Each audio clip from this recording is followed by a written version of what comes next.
Okay, good morning.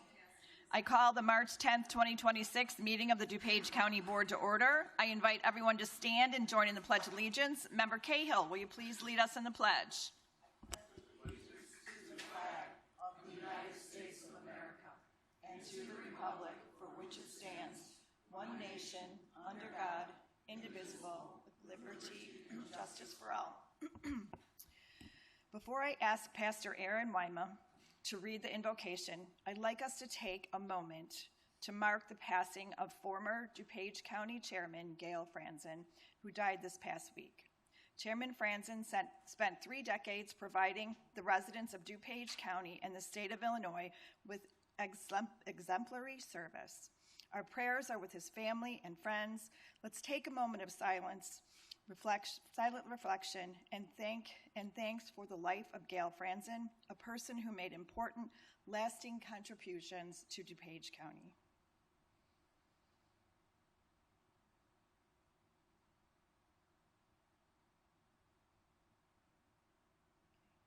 I now invite Reverend Aaron Wyma from St. Matthew's United Church of Christ in Wheaton to lead us in the invocation.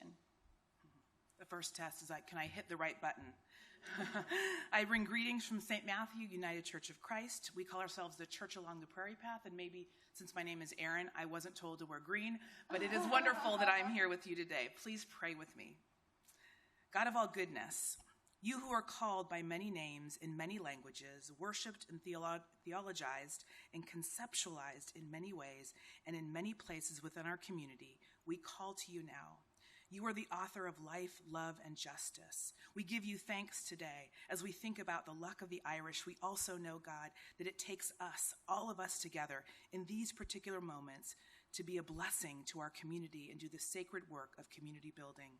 We are blessed. We are grateful that you have called us together to serve in this collaborative capacity. We give you thanks for the range of resources at our disposal. May we use them in that power and privilege for common good for all. Today we are reminded it is Women's History Month, and this past Sunday it was International Women's Day. We know many places around the world where women and girls face oppression and violence, and places where powerful men are not held accountable. God, we pray for their dignity, safety, and freedom. We pray for justice where justice is long overdue. God, may the girls and the women in our own community and our own sphere of influence know they belong everywhere and anywhere, and that they are essential citizens and leaders in our community. God, today we give thanks for everyone, the women of this world, for everyone who has courage, wisdom, the unshakable spirit of goodness, for their creativity, hard work, leadership, sacrifice, innovation, inspiration, and the example of who you are, God, in our midst. Bless the women who lead with competency and compassion, who boldly dream of a more equitable world for all. May everyone grow up, every girl, every boy, knowing their worth. May everyone walk in their power. May every community member honor the gifts of all of us in our midst. We pray for a world where all voices are heard and opportunities are shared in abundance. We pray that you will use us all to cultivate the kind of county and world in which we are able to thrive and find our joy, where safety is prioritized alongside kindness and empathy in all of our neighborhoods. God, we want to be a community in a world where everyone flourishes and everyone has enough. We pray all of this, and I do in the name of the one I call the Christ, who reminds us that love is the only way, and love is the highest calling of all of our lives and vocations. Amen. Mr. Deputy Clerk, please take the roll. Member Cahill. Here. Member Childress. Here. Member Covert. Here. Member Dessart. Member Eckhoff. Member Evans. Member Galassi, Member Garcia, Member Heather, Member Honig, Member Krajewski, Member LaPlante, Member Martinez, Member Ozog, Member Schwarzy, Member Tornatori, Member Yu, Here. And Member Zay. Okay, just really quickly, a quorum of members is physically present. I'll entertain a motion to permit those not present physically. Thank you. All in favor? Okay, thank you. Okay, today, which I think might be the first time we've done this, we're going to celebrate Irish American Heritage Month, which I take very personally. I'd like to invite Cindy Cahill, member Cindy Cahill, Jim Mansfield, Claire Cahill, Mary Dillon, and Elizabeth Laffey to the podium. There's no Vikings.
All right.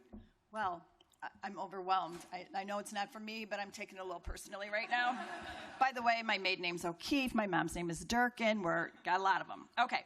While our nation has been celebrating St. Patrick's Day for many, many decades, it was just 35 years ago that Congress established March as Irish American Heritage Month, and a presidential proclamation was issued. Here in DuPage County, we recognize March as Irish American Heritage Month. We are proud to host the 2026 Queen of the Court, selected to preside over the 71st Annual Chicago St. Patrick's Day Parade, Queen Claire Cahill.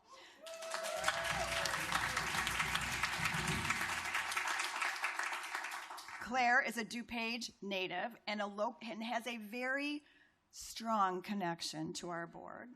We're thrilled also to welcome Jim Mansfield of the Plumbers Local 130 UA, longtime sponsors of the parade. Okay. Here we go. Whereas, in 1991, the U.S. Congress designated March as Irish American Heritage Month, recognizing the role Irish Americans have played in the growth and prosperity of the country. Whereas, during the month of March, we honor and celebrate the invaluable contributions of Irish Americans to cultural, economic, and the social fabric of the United States. And more than 9% of Americans, 10% of Illinoisans, and 13% of DuPage residents claim Irish heritage. And whereas this month allows individuals to participate in various celebrations across DuPage County and the Chicagoland area, encouraging community engagement. And whereas St. Patrick's Day has drawn hundreds of thousands to the Chicagoland area for festivities, including the dyeing of the Chicago River by Plumbers Local 150 and the Chicago's 71st St. Patrick's Day Parade, one of the largest parades in the world, featuring the parade's queen and her court. And whereas faith, peace, and unity is the theme of this year's parade, which will celebrate Irish American heritage, featured crowd favorites such as the Shannon Rovers Irish Pipe Band, colorful floats, an abundance of Irish flags, Irish step dancers, and marching bands, while generating millions of dollars for local and regional economy.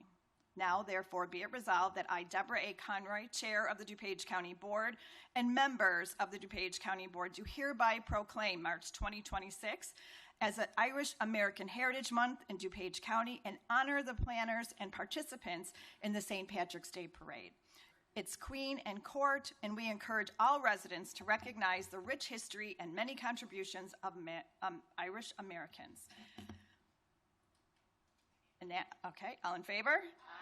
Aye. Okay. Motion carries. Enacted this 10th day of March 2026 in Wheaton, Illinois.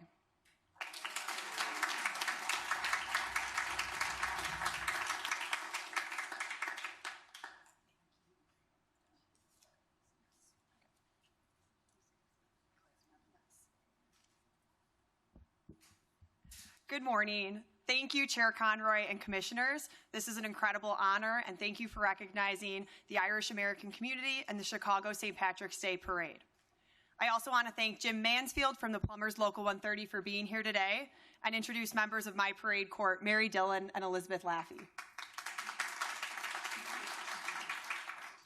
The Plumbers Local 130 represents Chicago and surrounding counties, including DuPage. And for more than 70 years, the union has organized one of Chicago's most beloved traditions, the Chicago St. Patrick's Day Parade. It's the hardworking men and women of Plumbers Local 130 who have dyed the Chicago River green for more than 7 decades, helping to create a celebration that brings together people from across the region each year. I might be biased, but I think this will be the best year yet.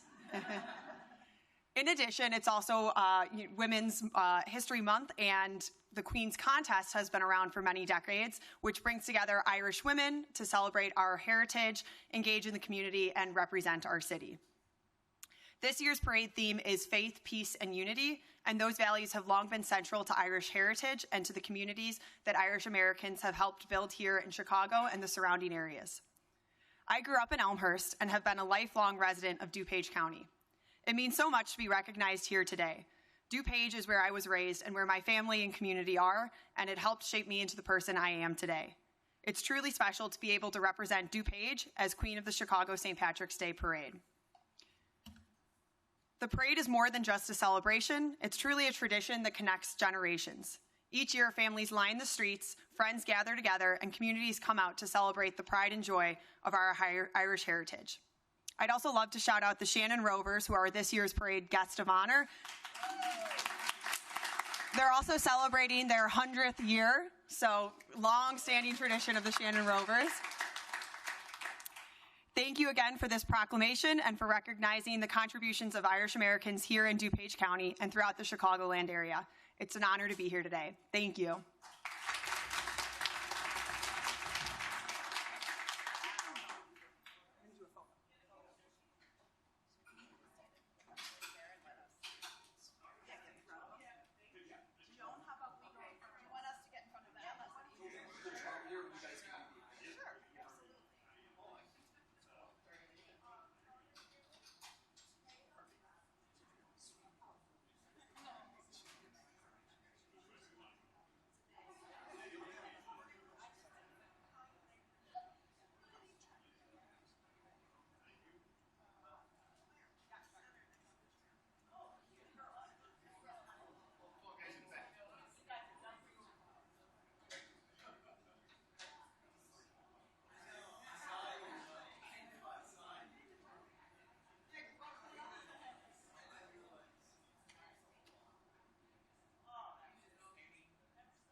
Okay, well, I just have to say that was incredibly cool. I can think of a lot of relatives I would love to have had been here for this. Okay, on the matter of public comment, according to our county board rules, members of the public shall be afforded time to address the board. Individual remarks shall not exceed 3 minutes in length, nor shall the total time provided for all remarks exceed 30 minutes. Our state's attorney will call the names of those who have signed up to speak. Karen Rugg.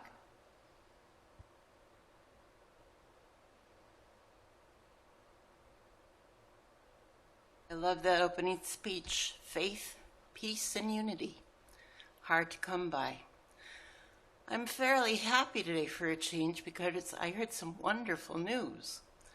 Bad news, I'm listening to you talking about your public works building. Price tag of what, 94 million?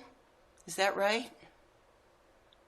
Now you want to take 10 acres, first it was a couple acres, 6 acres, 8 acres, 10 acres.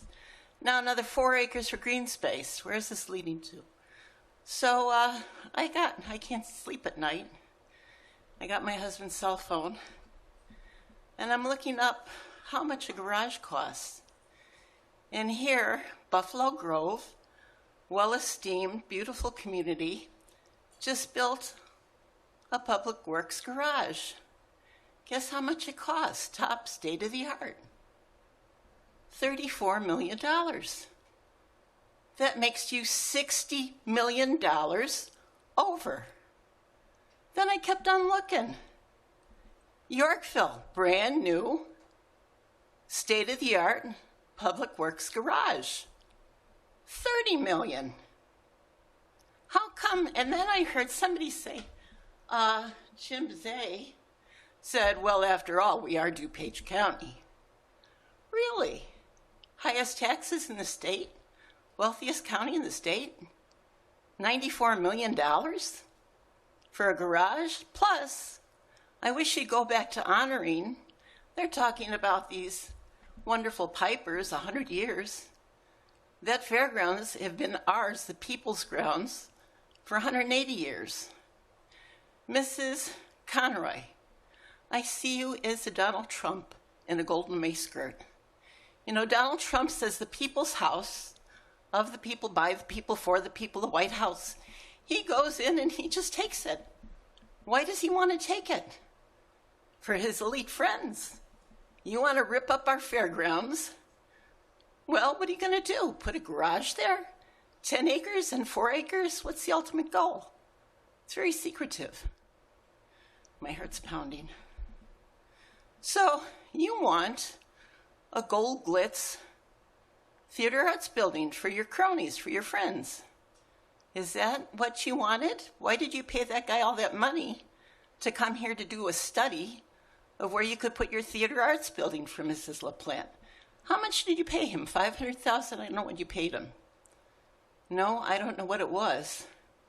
And he told you, well, if you take the fairgrounds, you can do it. Yeah, you can do it. It's not yours to take. It belongs to the people, just like the White House. You're arrogant. Ms. Rupp, your time is up. And think of the people, and most of all, one quick thing. 75% of the state of Illinois is an economic powerhouse. It's called agriculture. 75%. When you drove to Springfield, didn't you ever look at the farmland around you? And think about those farmers that gave you're always talking about your 4 boys. Didn't you feed them bacon and eggs and whole wheat toast and oatmeal and chicken and beef, mashed potatoes and gravy? Why are you doing this? Our farmers are struggling. They're committing suicide. Okay, I'm going to go. And they're losing their farms. Their soybeans are stuck in their silos. Don't you want to say thank you to the farmer in DuPage County instead of stealing it? Overcharging $60 million? I called Buffalo Grove. Tim said he'd welcome you for a tour. All of you. He'll welcome you to Buffalo Grove to see their new garage. I'd love to come with you.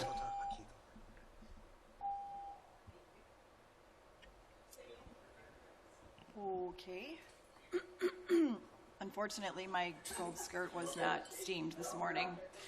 If the board has received public comment via our online portal, per board policy, those comments were provided to members yesterday so they could be reviewed. Comments submitted electronically will be included in the minutes of this meeting. Okay.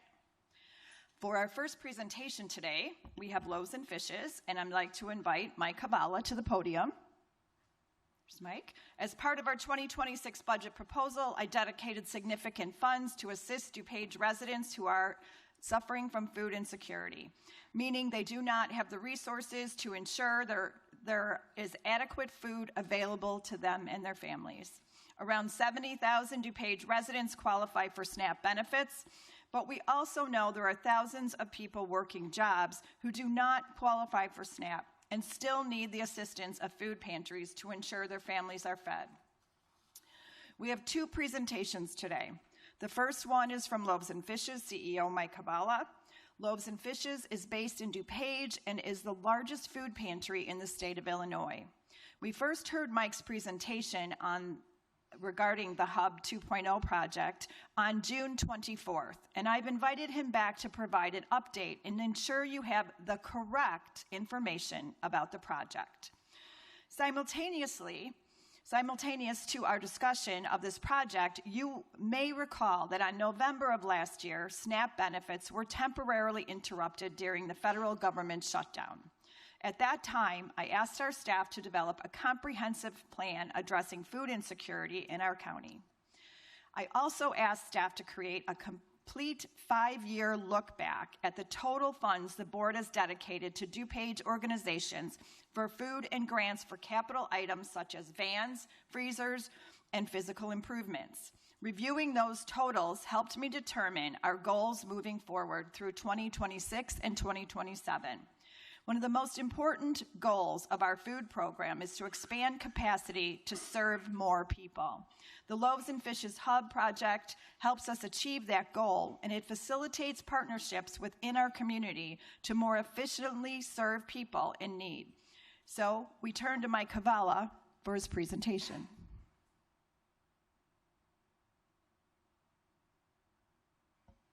Better? Yeah, okay. I'll have to say I've made hundreds of presentations in my 40-plus years career, and I've never had to follow bagpipers. So anyway, today's a first for me. So again, I'm Mike Habala, CEO of Loaves and Fishes, and I want to thank everybody here for giving us the opportunity to talk about food insecurity and to talk about our Hub project. I live and work in DuPage County, and I've always appreciated that DuPage County has taken a leadership role in addressing the needs of its residents. So thank you all for that. So let's talk about food insecurity. So here's where we are today. There's a significantly growing population of people who are food insecure in DuPage County. And I'll talk about the numbers in a minute. There's also a very significant unmet need because the demand has risen much faster than the capacity of our pantries to serve that need. Our pantries are pretty much at capacity with the resources and the infrastructure that exists today. And so it's difficult to catch up with a rising need, creating more unmet need. So what's the solution? Well, there's many parts to the solution, but one of those parts is more infrastructure. Infrastructure is needed and able to serve more people and address the concerns. I do want to make sure that I do emphasize that this is not the end-all, be-all. This is part of the solution. Of course, it takes a lot if you really want to end food insecurity. Food insecurity has grown by 64% in DuPage County since 2019. There are now between 90 and 100,000 people in DuPage County that are food insecure. That's a big number. That's a lot of people. And I'll talk about why that is in just a minute. But what's important to note, too, is as we look forward, do we think that number is going to increase? Do we think that number is going to decrease? So as we look forward into the future, what we see is, first of all, cost of living is a giant issue, and I'll talk about that in a minute. Cost of living is not going down.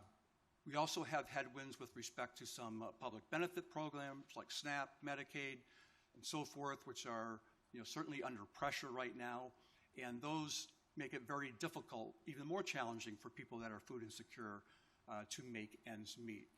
I've talked with the CEOs of Feeding America, Northern Illinois Food Bank, Greater Chicago Food Depository, many of the pantries around, and other people in the community.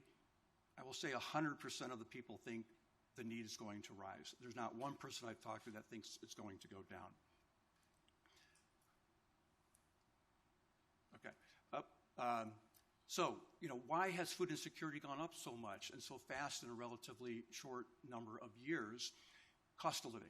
That's the root of the issue. In some geographic areas, a big issue is food deserts. That's not the biggest issue in DuPage County. It's just more cost of living. And this is not just a DuPage County issue. This is a national issue. You hear the words affordability being used nationally in elections and so forth. It is one of the biggest issues facing people across the country today. Back in 2022, inflation really kicked in. We saw CPI prints of 9%. That's a big number. That was the most in over 40 years. And that has lifted prices up in a significant way. And we keep growing off of a bigger base. And that's what makes it difficult for people who are in low income. Because remember, when you have high inflation, people who are in low income, they suffer disproportionately. And the reason is, and there's a lot of research on this if you want to look, the reason is because most of their costs are fixed. They're non-discretionary.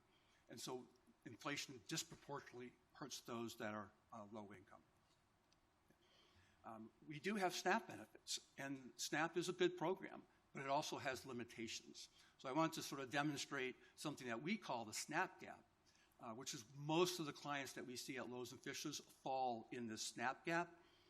And in DuPage County, the cost of living for a family of three is $91,000. And that's just to break even, food, shelter, clothing, the basic necessities of life, $91,000.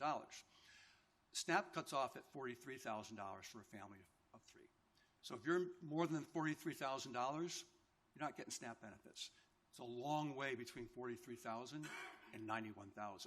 And that's where most of the people that we see at Loaves and Fishes are in that SNAP gap. So again, SNAP's good, but there's a long way to go to address food insecurity. So let's talk about, there's the gross total need, but then there's the unmet need. And, if a need's being met, then that's wonderful. We tend to focus on where is there unmet need. And so if you look at the unmet need in DuPage County, if you take, there's the gross total need of people in our community, and some of that's satisfied by food that people do by themselves that are food insecure. Because remember, people who are food insecure, at least the people we see, most of them are working. Most of them are families. But anyway, all the pantries in DuPage County collectively provided about 26 million pounds of food last year, which is wonderful. It's a big number. Unfortunately, there's a bigger need out there. The unmet need is about 21 million pounds. So maybe to say it another way is, again, the pantry system is doing a great job, but we would almost need to double that capacity in order for us to meet the entire need here in DuPage County. I like talking about big ideas and numbers and statistics, but I always want to come back to, we have to remember this is about people. It's about individuals. It's about people who had something happen in their life that they didn't expect. They never thought they'd have to go to a food pantry, but guess what? Now they do. And so we see that happen every day at Loaves and Fishes, and I know the other pantries do as well. People that never thought they'd have to be there, people that are embarrassed to have to go to a food pantry. So all these things we're talking about, remember, it is about people. It is about our residents here in DuPage County. Okay. So I talked about overall sort of general comment that the pantry system here in DuPage County is operating wonderfully, but it's at capacity pretty much. More capacity is needed. More infrastructure is needed. And so when we think about what infrastructure should be added, what's the criteria for that? And we think about this all the time at Loaves and Fishes, and we look at four key things in thinking about adding infrastructure. Number one, is it efficient? Will it help? Was it scalable? Will it help lower costs? Is it effective? Will it help move the needle, not just on providing any food, but providing healthy food? Is it expansive? Can it cover a lot of people? And also, does it exist? And this one I'll say is very important. It's great to have ideas, and it's great to have think tanks, and it's great to have concepts and theories, but at the end of the day, you need to find a plan that's executable, and that's not easy to do. I can tell you on our Hub 2.0, we spent thousands and thousands of hours, and we'll continue to do so. It's a heavy lift, a big, heavy lift. But I will also say, if we want to incentivize collaboration, infrastructure is needed. Infrastructure is a catalyst to collaboration.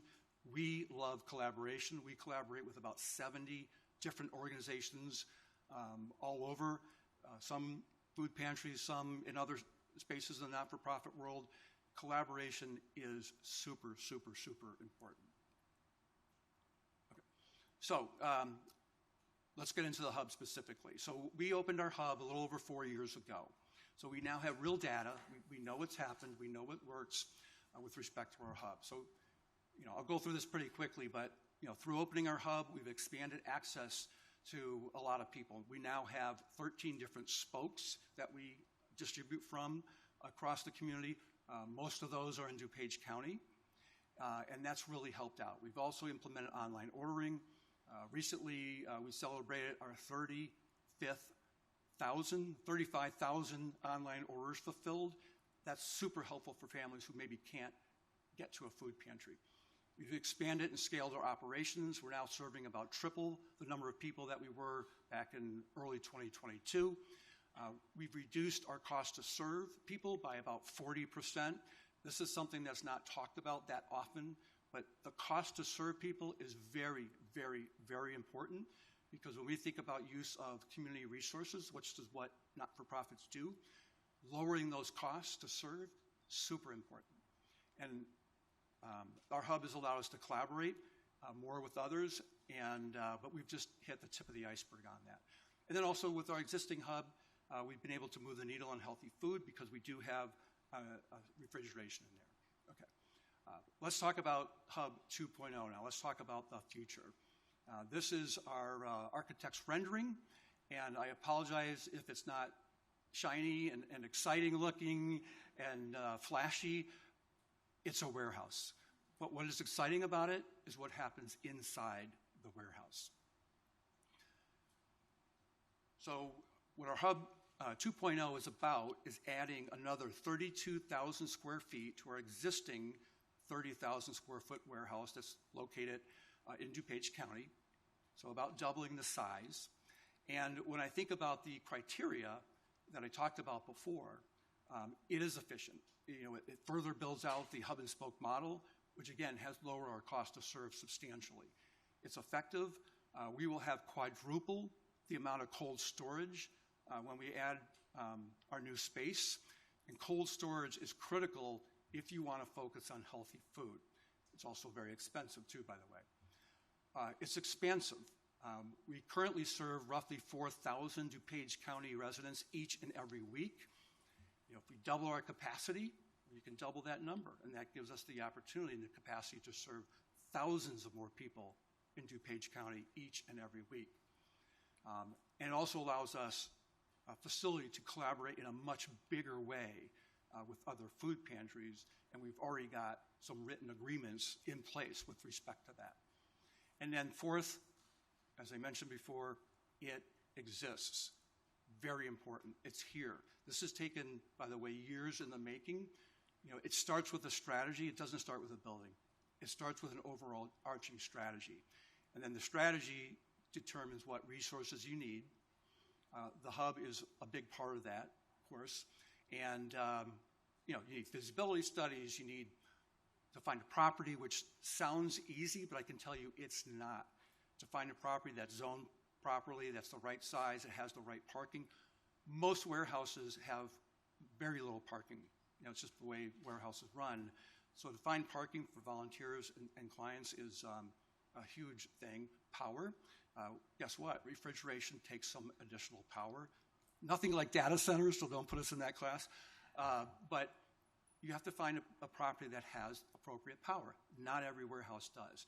And it has to be in the right intersection of food supply, your volunteer base. Volunteers don't want to drive too far away. They don't want to drive to areas that might be a little unsafe. So you have to put all that together to make it happen. And then you have to have a team, construction team if you're building a building, people that have civil engineering backgrounds, stormwater management backgrounds, backgrounds in finance, backgrounds in negotiating contracts with general contractors, on and on and on to make this happen.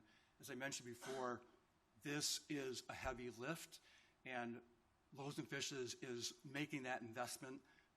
We've got people working nights, we've got people working weekends, we've got people canceling their family vacations to make this happen.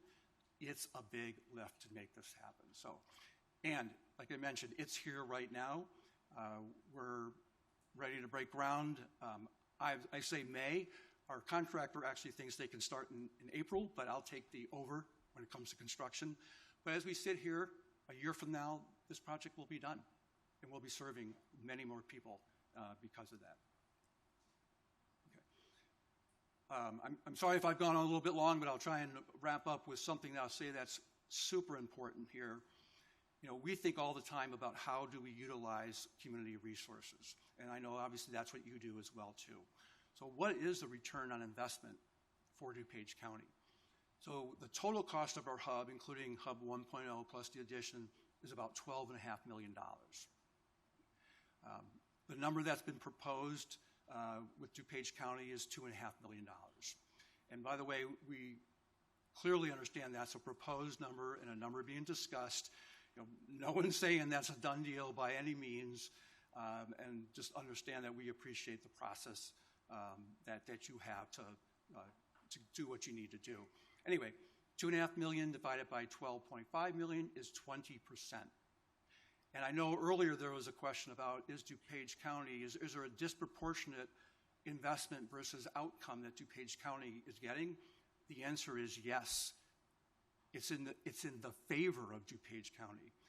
DuPage County is investing 20%, and the output is between 35 and 40% to DuPage County residents. So yes, there is a disproportionate benefit coming to DuPage County. The other thing I should mention, this is bricks and mortar costs. To run your operations, you need to buy food, you need people, you need trucks, gas in the trucks, keep the lights on. You need a lot of other resources. If you enter that into the denominator, many millions of dollars, DuPage County's investment is probably a small single-digit number as a percent of the total. So I'm almost done. When I think about return on investment, last year, Loaves and Fishes provided about $12 million of food to DuPage County residents. $12 million worth of food. If we can double our capacity, well, guess what? That's another $12 million worth of food. That's each year. So for the investment that's being discussed at the county level, to get a $12 million benefit into perpetuity, that's a really good return on investment. Okay. So again, remember where we are. Food insecurity is high. It's been rising. Significant unmet need. The pantry system is pretty close to capacity infrastructure-wise. We need infrastructure. Again, it's not the end-all, be-all, but it's a big part of the solution. And it is sort of a foundational solution as well. So anyway, with that, again, thank you very much for your time. I really appreciate you allowing us to talk, and I appreciate your patience with me going through this with you here this morning. Thank you very much. Does anybody have any questions for Mike? Member Evans. Thank you, Madam Chair. It's not really a question. I just want to say thank you for coming here and for answering. I sent a long email to Mike, and I had a lot of questions. Most of them actually were answered by the fact that this is a capital grant, and so it's a little simpler as far as accountability. I have all the quality assurances now. Knowing this is a capital grant towards Hub 2.0. I really appreciate how this is structured. I think it's very responsible, and the fact that this Hub 2.0 for us in District 3, nobody invented proximity. We are very far from Loaves and Fishes, and that's something that we in District 3 should address with other food pantries in our area. And I do know that our residents will benefit from Hub 2.0, but it does highlight some gaps in service that we have in District 3, and I think we need to be working with our food pantries in District 3, and I really appreciate the challenge grant that Chair Conroy has put together to address those other gaps in service. So, this is never meant to solve all of our food insecurity problems. It is a really great piece for it, but I don't think anybody's promised to solve all of our problems or anything. So thanks for bringing in this. This is a very big piece, though.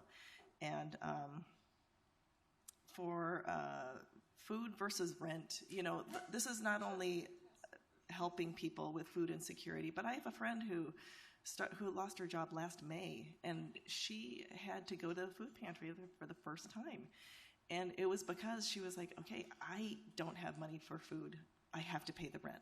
So these are things that you're indirectly, benefiting people, the housing insecure population as well. So thank you for all that you do, and I appreciate you answering the questions. There's 18 of us. He spent 40 minutes on the phone with me to answer my questions. So I really appreciate all of this. Happy to do it. Thank you for your comments. Okay. Member Krajewski. And thank you for the presentation. The concept that you have is very good. I didn't like the one slide there. Maybe it wasn't as much detail with regards to the 12 million and 2 million. But most food pantries don't get the majority of their funding from governments. It's probably very small. But DuPage has 2.5 million. But I know you only service 30 to 40%. So you got Will, Kane, and Kendall. I'm gathering from what I've been told, theirs is zero.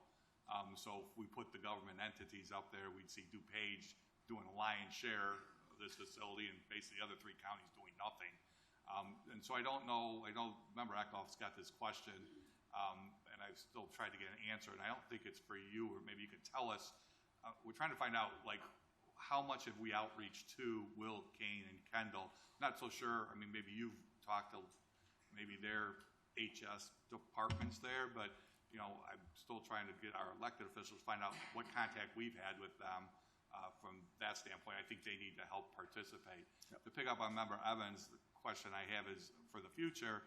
It's a great facility, but in District 3 and also hearing from some other smaller food pantries, the next step is, which I'm not sure, maybe you have an answer to that or maybe you don't, is they don't have the capacity to send trucks out to there to pick up food to bring back to their pantries. They don't have the staff or the volunteers.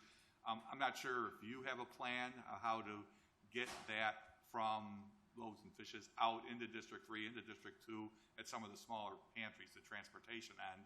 And if you don't, maybe I think that's something we as a board should be helping look at, is the transportation portion, which seems to be what I'm hearing from some of the other food pantries that are distanced from you. It's great that you have it there, but what is the transportation plan? Right. And then the last question I sent to you yesterday was, we get the funding. You got 12 and 2.5 from us. There's the 5 from Endeavor, and then I know you have an awful lot of money yourselves in cash and in investments.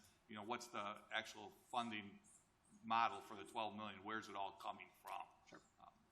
Thank you. So I'll see if I can address. You can get that to me later. We're not voting anything today. So we said we could talk before or after, but that's fine. Maybe the first thing I'd like to address is transportation, because I'm really glad you brought that up, because that is a part of infrastructure as well. Our approach has been the heaviest lift is the hub. It's the hardest to do. It's the most complicated. It's the most expensive to do. And so, we're taking that on. Transportation is much easier, right? You can go on your phone and buy a used truck from Penske this afternoon if you have the money. But what I would say is, here's an idea.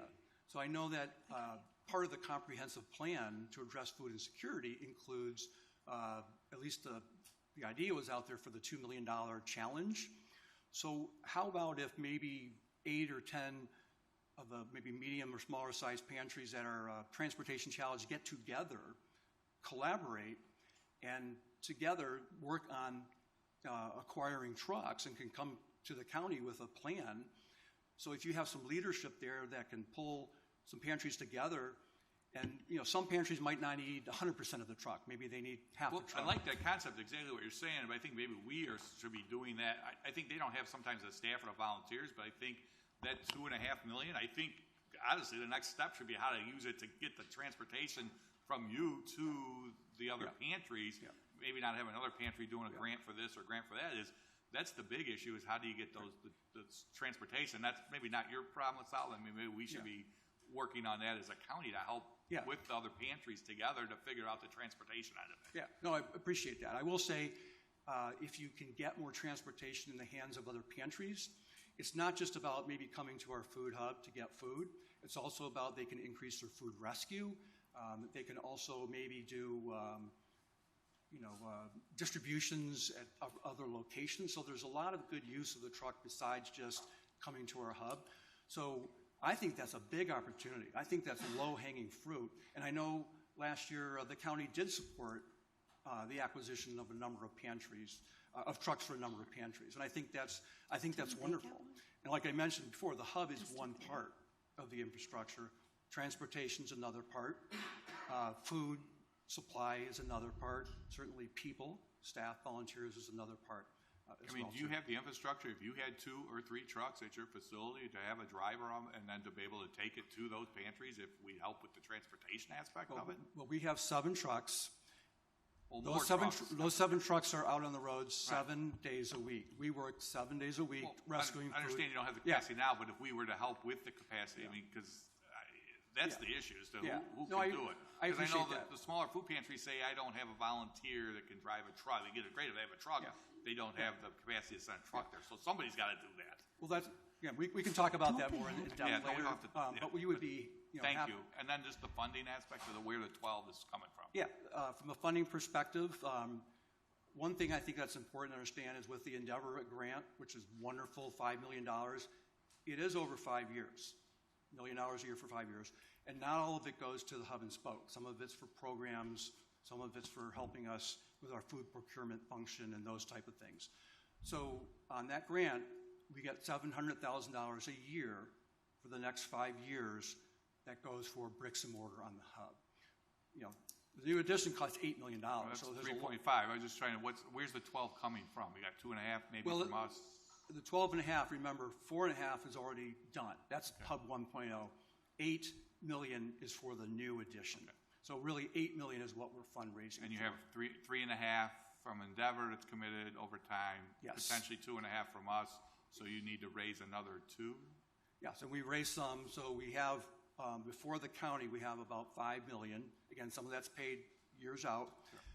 And if the county did vote on 2.5, then that would get us to about 7.5 of the 8.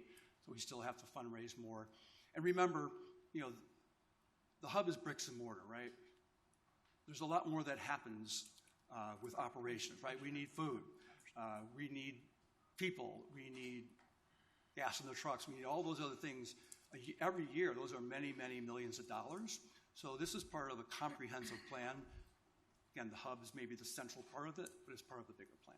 So, thank you. And you did have one more question on counties, which I'll just address real I think quick. that's maybe, yeah. I mean, okay, who did you ask? I mean, and they said no. I mean, I think we need to elevate it higher up with the elected officials, because I really do think that they should be. Well, certainly, if you have contacts there, we'd love to connect with you. I talked to Member Eckhoff yesterday. He said he reached out to somebody. They didn't want to. I don't know. Well, he can talk about that, but anyway, they didn't know anything about it. So we've reached out to Kane, Will, Kendall counties, all the places that we also serve people. We have some meetings coming up in March. I have one tomorrow with one of the board members of Kane County. We're meeting with the board chair in March of Kate County as well. We have, again, contacts out. We've been talking with. The response has been generally, and this is a quote, where are we going to get that money? Is this from staff or elected officials? Board members. Yeah. Board members, okay. Yeah. So, unfortunately, those other counties are not nearly in the same financial situation that DuPage County is. It just is what it is. And, we need to focus our fundraising attention on everything, and we obviously do, but we have to make sure we're focused on, where there's the greatest potential, too. So. Okay. And I don't want to misspeak. Did District 3 get a refrigerator truck? Yes, okay. So District 3 was one of the, I thought so. Okay, and then also just to add to that conversation, District 3 is currently being served, over 12,000 people in District 3 are being served by Loaves and Fishes today. I think that's important to note. Okay, Member Heather. Thank you, Madam Chair. Thank you, Mike. Thank you for this presentation and really giving us all these details. I know that affordability is a really big issue locally in my district, in the county, in the state, in the nation. And so if we can give relief to our residents with their food costs so they can actually afford childcare or an Uber to their workspace to be able to become more independent, I think that's the best thing we can do as a board to support that. I have been to Loaves and Fishes many, many times as a volunteer. I know families personally that depend on the hub. Your ability to negotiate with the suppliers to keep the food costs low, your ability to provide these services online so we maintain that dignity of people wanting to lean into that help, to be able to buy cheaper food and provide large-scale refrigeration so that other pantries can benefit from that as well. I'm really grateful for your leadership, and I'm going to take a moment to acknowledge all the hard work that has gone into making this presentation a possibility. Staff, I know we kept asking you for a list of how the disbursement is happening, and you created this list for all of us, answered our questions. We also talked about possible inequities and how some of these pantries are being supported. So the challenge grant allows for us to focus and counter those inequities in terms of building capacity, much like Loaves and Fishes. So I'm fully in favor of this, and thank you to the staff, thank you to the chair for your leadership in answering those questions that a lot of the board members had. Thank you so much. Okay, Member Colbert. Thank you, Madam Chair.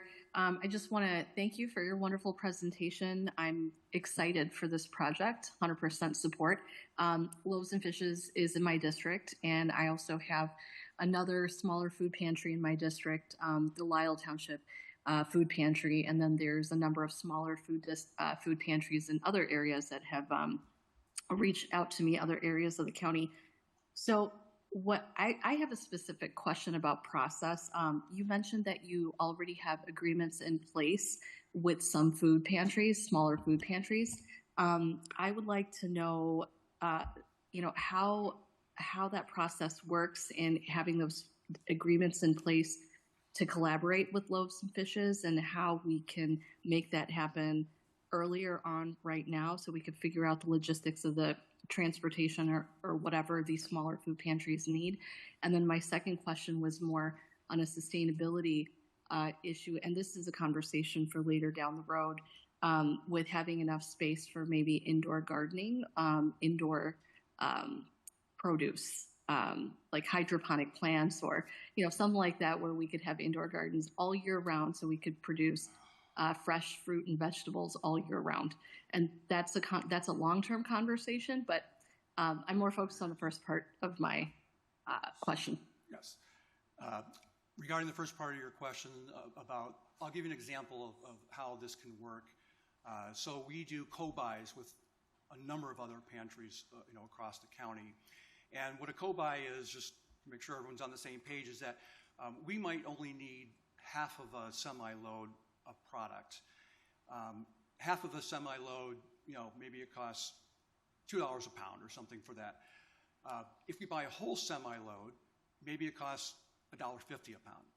And so we get economies of scale by buying at quantity discounts, of course. So what we do is we call up a bunch of other pantries and say, hey, this is what we're thinking of doing. Who wants in and how many pallets you want? There's a little bit of a restriction on how much of that we can do today, because what happens is the semi pulls up to Loaves and Fishes, and if the pantry can't take that right away, because we really don't have much space to store that long term, that if the pantry can't take it right away, then the pantry might not want to participate because they just don't have the ability to participate. So with the hub, this allows us to store product, I'll say indefinitely, so that pantries can participate in a much bigger way in the co-buys because they don't have to worry about, great, I want the product, but I don't know where to store it. And that's true with dry storage. It's especially true with cold storage. You know, we're adding, I think it's 103,000 or so cubic feet of cold storage. That's a lot of cold storage. And so very valuable. And your second question about produce, I might leave that up to the Conservation Foundation. Their field of expertise, not necessarily ours, in growing, and they do a wonderful job, and they're a great collaborating partner with Loaves and Fishes as well as others. Okay, thank you. So with the co-buys and that specific agreement, can we talk, maybe we could talk later about that process and maybe get agreements in place with other food pantries and see how we can collaborate? All right. Okay, thank you. Member Garcia. Thank you so much. Just a couple of things I wanted to just touch on. There's been some questions about transportation. We did buy, through the Capital Grants Program, many food pantry vans and refrigerated trucks. So there is a lot out there. I know through the DuPage Foundation ARPA funds, one of the tenets was food insecurity, also bought a lot of transportation. So I know that a lot of the food pantries do have their own transportation. It's just a matter of getting them and where there's actually a place with food. One of the people who I believe probably talked to Member Covert last week was the Lisle Township gave me a call last week too, and they had a truck go out to another place that had hub, and the truck came back empty. And so they were very concerned. Actually, they did public comment today at Finance. They were very concerned with that's never happened. There was no food for them to give out to their people and things like that. But I think with this Hub 2.0, it's going to solve a lot of that problems because literally you're going to have more areas to actually store everything. Exactly. So if they were to come to you, they would be able to get a full truck and bring it back. So I'm very much in favor of this because I think this is what we need is a place to actually store. So thank you so much for your presentation. Member Honig. Thank you. Thank you, Madam Chair, and thank you, Mike, for the presentation, and thank you for your leadership. I mean, this is not a small undertaking, and, Loaves and Fishes, took a, huge, jump to do this and to be here and to present and give us all the information. I think, for me, this answered a lot of presentations. It was a very clear and thorough presentation. I think you mentioned on transportation being a low-hanging fruit. I think, us as board members talking with our individual food pantries to know what their needs are as if this project passes, what the shared needs and mutual benefit is, and then keep building on that in unison. And I think that's kind of what you touched on. I think adding, Hub 2.0 and, you bringing up the transportation aspect and all the other board members, it's not just the $12.5 million for a physical building. It is the operation. It is starting it. It is making sure that there's, volunteers and everything going forward that make sure it's successful. And I believe that it would be successful and that it would really benefit the greater DuPage County area and reaching those areas, whether it's District 2 or 3. But I think, having that, cold storage is massive, and I think a lot of people don't buy food because they won't be able to store it. And so in terms, I think that this will be a massive opportunity. I support this 100%. I thank you so much for coming here, and I look forward to hearing more about it as this continues. So thank you. Thank you, Chair Conroy. Thank you for your comments. Okay. Member Eckhoff. Member Eckhoff. Woo. Was on. Somebody turned off. Anyway, I just wanted to, Mr. Zay and I went to Loaves and Fishes a couple weeks ago and talked to Mr. Havla for a couple of hours. And I've been sending emails back and forth ever since then, so there's a special place in heaven for you for having gone through. Amen. What you've had to go through with me, because I'm sure everybody here understands the pain that you've been suffering. But my concern, you answered a lot of questions. I think what Mr. Zay and I had said on the board floor at a couple weeks before when you were here, I think we were correct. I don't think there's any misinformation about that. There may have been some explanations for what we said. And I certainly understand more now the need for to do something. My concern, still is that this is a regional issue. The major hub is down, I'm assuming, at the southwest corner of Naperville in order to serve Will County, Kane County, Kendall County even has some people there. And as we put more of the hub around the east and north side of the county, I think we'll end up serving part of Cook County. So I did contact somebody at Kane County who spoke to other people over there, and I know it's not your fault, but they hadn't heard anything about this proposal. And so I'm glad you're going to go there and talk to them, because I think they need, Kane County's got they've got 42%, 44% of the people are going to benefit from this. So that's who you are serving now, is 44% of the people who are served are from Kane County, and there's some from Kendall and Will County too. So I don't know if they've got enough money. I don't know what their finances are. I hear they're not real good.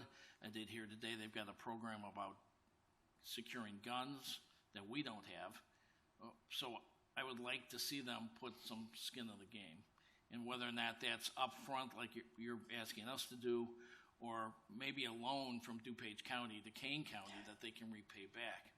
But for them to have 42% of their people served by this and not do anything, I think puts them on a path of never having to do anything, because DuPage County is going to step in and do it for them. So when you go there, good luck. You'll earn another place in heaven. Well, thank you. And by the way, just so you know, we do get some support from Kane County for operations and programs and so forth. So we do, we do connect with them. From what I saw, maybe I'm wrong, but I thought it was between Kane and Will over the last 2 years, it was about 200,000, so that equaled about 50,000 a year, which is obviously better than zero, but it's not a whole lot. Well, it's pretty insignificant. We're in 100% agreement with you. We'd love to see them do more. Good. Thank you. Yep. Member Martinez. Thank you. I have some basic questions, and you don't have to answer them today. I noticed that the data for accounting for the number of people that have food insecurity went up to 2023. Do you have any more recent data? Have the numbers increased, and if so, by how much? Unfortunately, that's the last data that's been published by Feeding America. And if you've seen last year, the USDA, it was determined that the USDA would no longer provide information on food insecurity. That's at the national level. And that's where Feeding America draws some of their information from as well. So, I can tell you just from our own experience, since 2019, actually even later than that, 2020, 2021, we at Loaves and Fishes are serving about 73% more people from DuPage County than we previously were. So that's a pretty good proxy.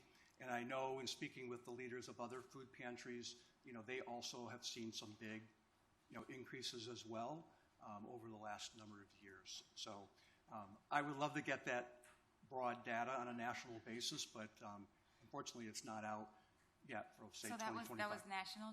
That wasn't national. That was DuPage data, right? DuPage data, but from a national organization. I'm sorry, can you repeat that? That was DuPage data. Yes. Coming from a national organization. Okay. Yes. All right. Yes. And just for my personal knowledge, how many people do you guys turn away because there is not enough food for them? Yes. We don't turn anybody away. And so we will always serve people. And even if people are, our service area is 4 counties, as we've talked about. Even if they're from out of our service area and they come to get food, we're going to give them food. Now, we'll give them food once, and then we'll recommend to them, hey, if you're from whatever, Cook County, there's other places in Cook County that are probably better that you participate. But we're not going to turn away people from getting food. They're there, they're hungry, they need it. We're going to provide them food at least once. Again, if they don't qualify, that's another issue, and we're not going to serve people if they don't qualify. But certainly, we're going to provide food once, even if they're beyond our geographic scope. Okay, and then sorry, my final question, and I don't know if you have the answer. I don't know if anybody has the answer. you guys are the largest pantry here in DuPage County, and there are many others. I can see the list here. Do we know what inefficiencies they may have in order to be able to collaborate with you? Like more data driven in terms of they don't have a refrigerator, or they don't have the transportation, or they don't have the hours, the manpower. Like, what are those inefficiencies or insufficiencies that they have, so that we have a broader idea of the full need for DuPage? Is that available? I know it's probably difficult. Well, and I don't want to speak too much on behalf of other organizations, but based on my conversations, people are out of space. They're out of capacity. They're out of capacity to store, especially cold storage. And so, that is one of the biggest needs that we have collectively here, is more space. Back in the fall, I talked to 4 of the other largest food pantries in DuPage County about how much cold storage could they take collectively, if we had additional funds for food that existed through wherever. And of the 4 other large pantries, the maximum number of additional pallets of cold storage that they could take, 2 of them, the answer was 1. We could only take 1 more pallet of cold storage. And 2 of them, the answer was 0. And so cold storage is, and I think if you talk to any pantry, is a very dear resource. And that's why we're focusing so much this property on a lot of cold storage. Again, it's expensive to do, but our plan is we want to make sure that this is looked at like a community asset, and that many can use this rather than this just being a Loaves and Fishes asset or a Loaves and Fishes project. So. Okay, and I think to add to that, that's why we have 3 district members, so we cover the entire county, and I think it's incredibly important that as part of what you do in connecting with your community, that you find out about your own food pantries, their challenges, and we have this challenge grant. So I think there's a lot of increased work that can be done around this transformational project. So please keep that in mind. Thank you, Mike. Appreciate you very much. Well, thank you very much. And again, I appreciate your focus on food insecurity, and you're addressing it in a multifaceted plan, because that really will help move the needle. So I'd be happy to answer any further questions people have later on. But thank you very much, everyone. Appreciate it. Okay, I'm going to now invite Mary Keating to join the conversation, and Greg Schwarzy to provide today's development to online our comprehensive countywide approach to addressing food insecurity over the next 2 years. I also just need to say really quickly that you have both taken a whole lot of lukewarm, friendly fire, and I really appreciate your leadership and the amount of work that you have done for this. I think that while it's been contentious at times, I think that we have come out with a really amazing product. So thank you for your leadership. Thank you, and I'll go ahead and start here. Obviously there has been a lot of questions, but one of the handouts that you'll see in your folder is how much money has been distributed for food insecurity since 2020, and you'll see that it's over $12 million. So there's no doubt that this board has been pro fighting against food insecurity. So these questions are great, and I'm just very thankful that we've all come together to combat this issue. So DuPage County is consistently named one of the healthiest counties in the state and the nation. Part of keeping our residents healthy is maintaining their access to fresh, nutritious food. As you just heard from Mike Cavallo, too many families are food insecure, meaning they do not always have access to the appropriate amount of nutritious food. You'll see everyone should have gotten a folder either today, or they may have gotten it last Tuesday when we gave the same presentation to the Human Services Committee. But inside that folder, you will see a handful of things. A single page listing all $12.6 million the county has invested into food insecurity in one manner or another. You'll also get a multi-page sheet that has it broken down on which program it was dispersed from, whether it was the CARES money, ARPA money, our DuPage Community Transformational Grant projects, general food programs. Our Small Human Services Grant has given money out. We, as you heard, we gave out the Food Insecurity Infrastructure Grants last year. And it was interesting because, you know, we heard a couple members from Lyle Food Pantry here today.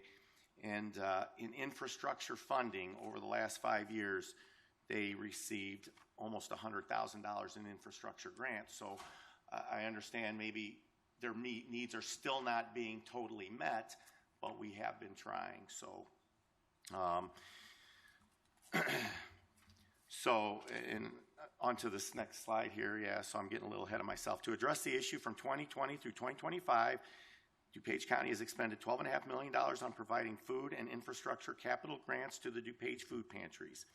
You can see from the handout, those grants include CARES Act, American Rescue Plan Act, small grant programs, and member initiative programs, providing pantries with the opportunity to purchase foods, vans, freezers, or other items that improve their individual capacity. Dozens of pantries, including some of the smallest, benefited from those programs. On to the next slide, please. So looking ahead, what are the goals of our food program? So we spoke with pantries, community stakeholders. We've heard from all of you. We have evaluated what we have done as a county. We challenged ourselves to create a 2-year plan that improved people's access to fresh, healthy food that gets to pantries and clients in a timely manner, ensuring the food they receive is in the best condition possible. The initiatives I'll outline now, along with Mary Keating, will come from funds that have already been allocated by the board for this purpose. So we're not asking for any more money. This is just how are we going to allocate those funds. And as you see from the slide, it says transform the food system infrastructure so pantries receive fresh, healthy food in a timely manner. And I want to add on there long-term sustainability. This is a long-term project. This $2.5 million is a lot to give in one sitting, so to speak. But 10 years from now, that $2.5 million is still going to be giving.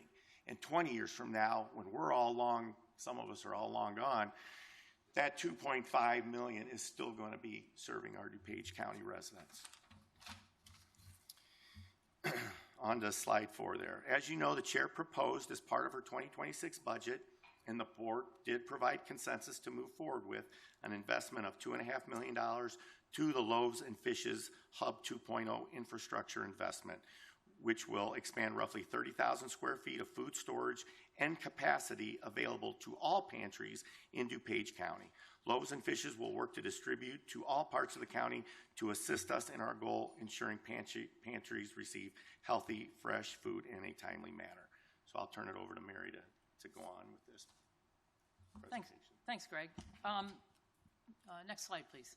So we want to be certain that the infrastructure investments that we are making include all corners, impact all corners of DuPage County.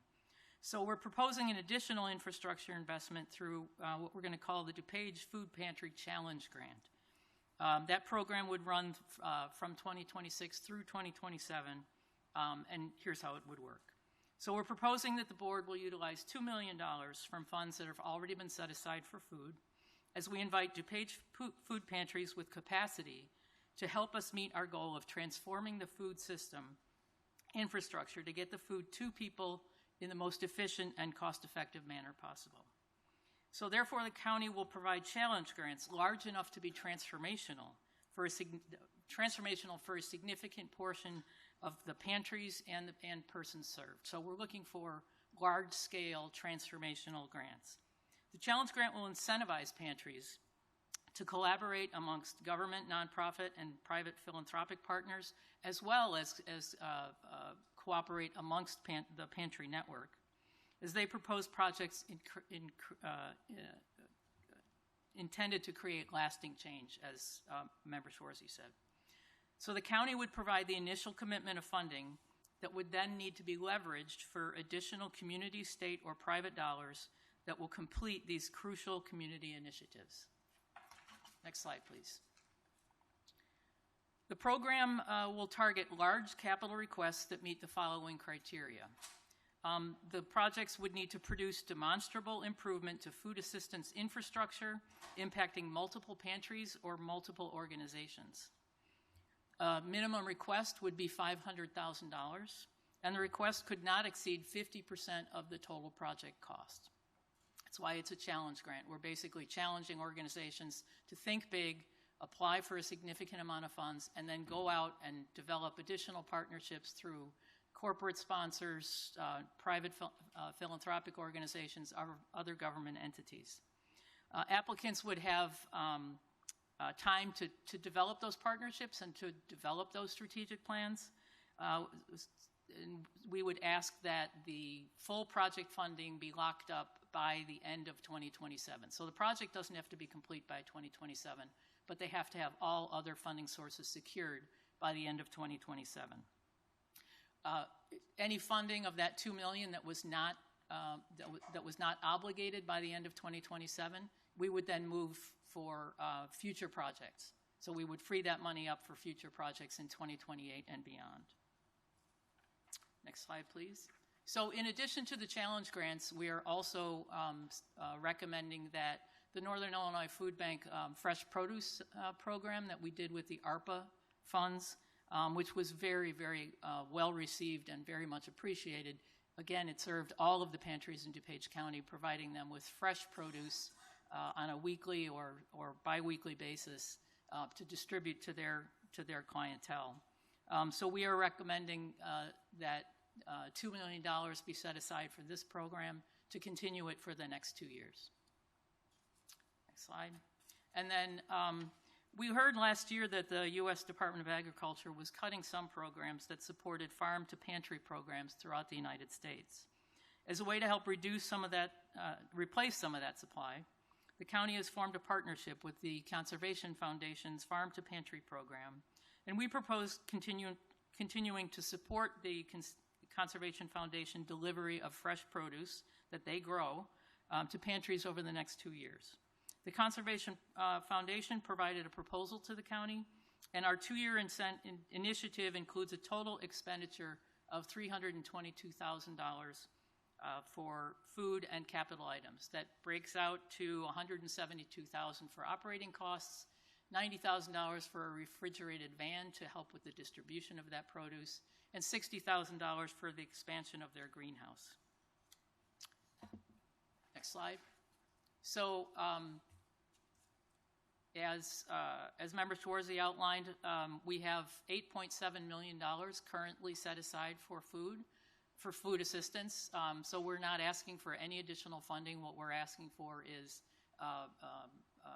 consensus to move forward on these proposed projects to use these funds. So just to recap, $2 million of that came from 2026 budget and ARPA transfers. $2.5 million came from 2025 surplus. Then an additional $1 million was added from the 2025 surplus, and then $3.2 million from the 2025 surplus went to the Sustainability Fund. Next slide, please. So if the board agrees that we should be moving forward with all of these proposals, we would still that would be $6.8 million of the 8.7. Next slide.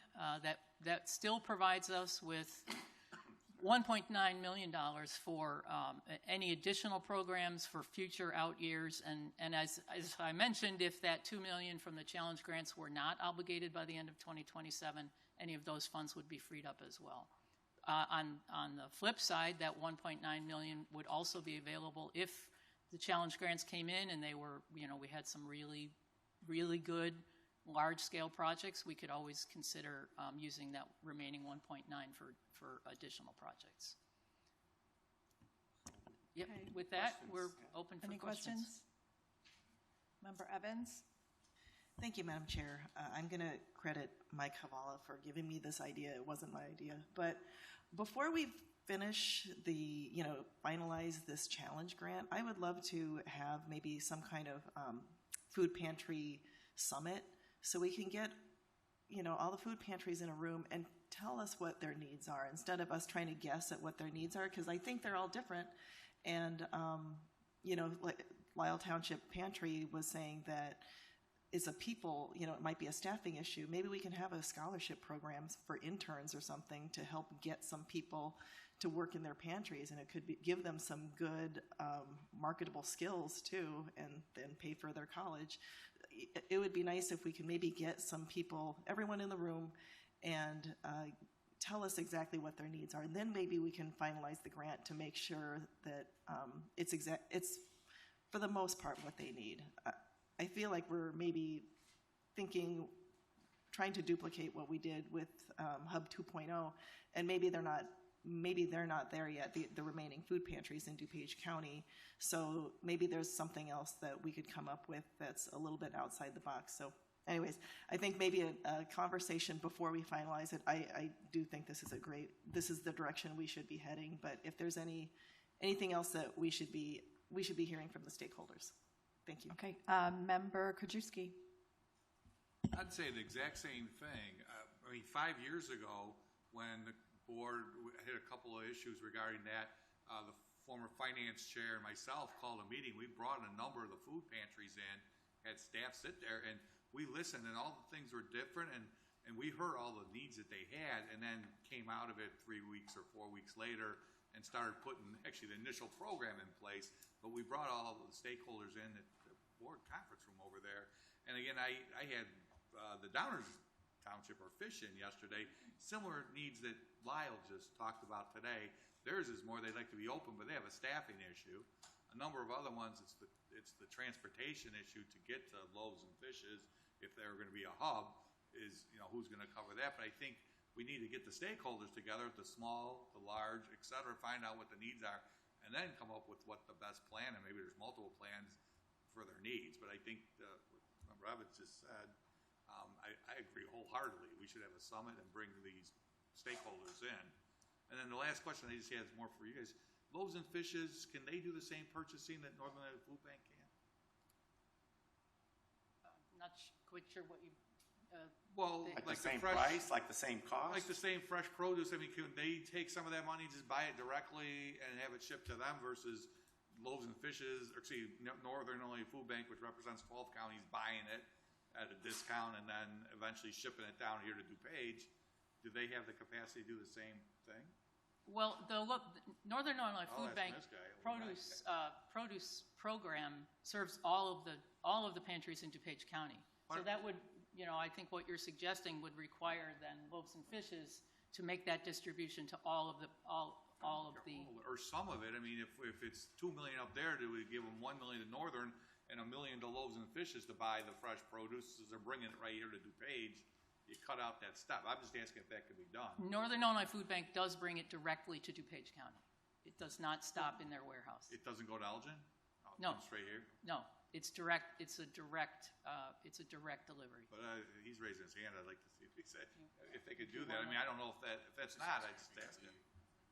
I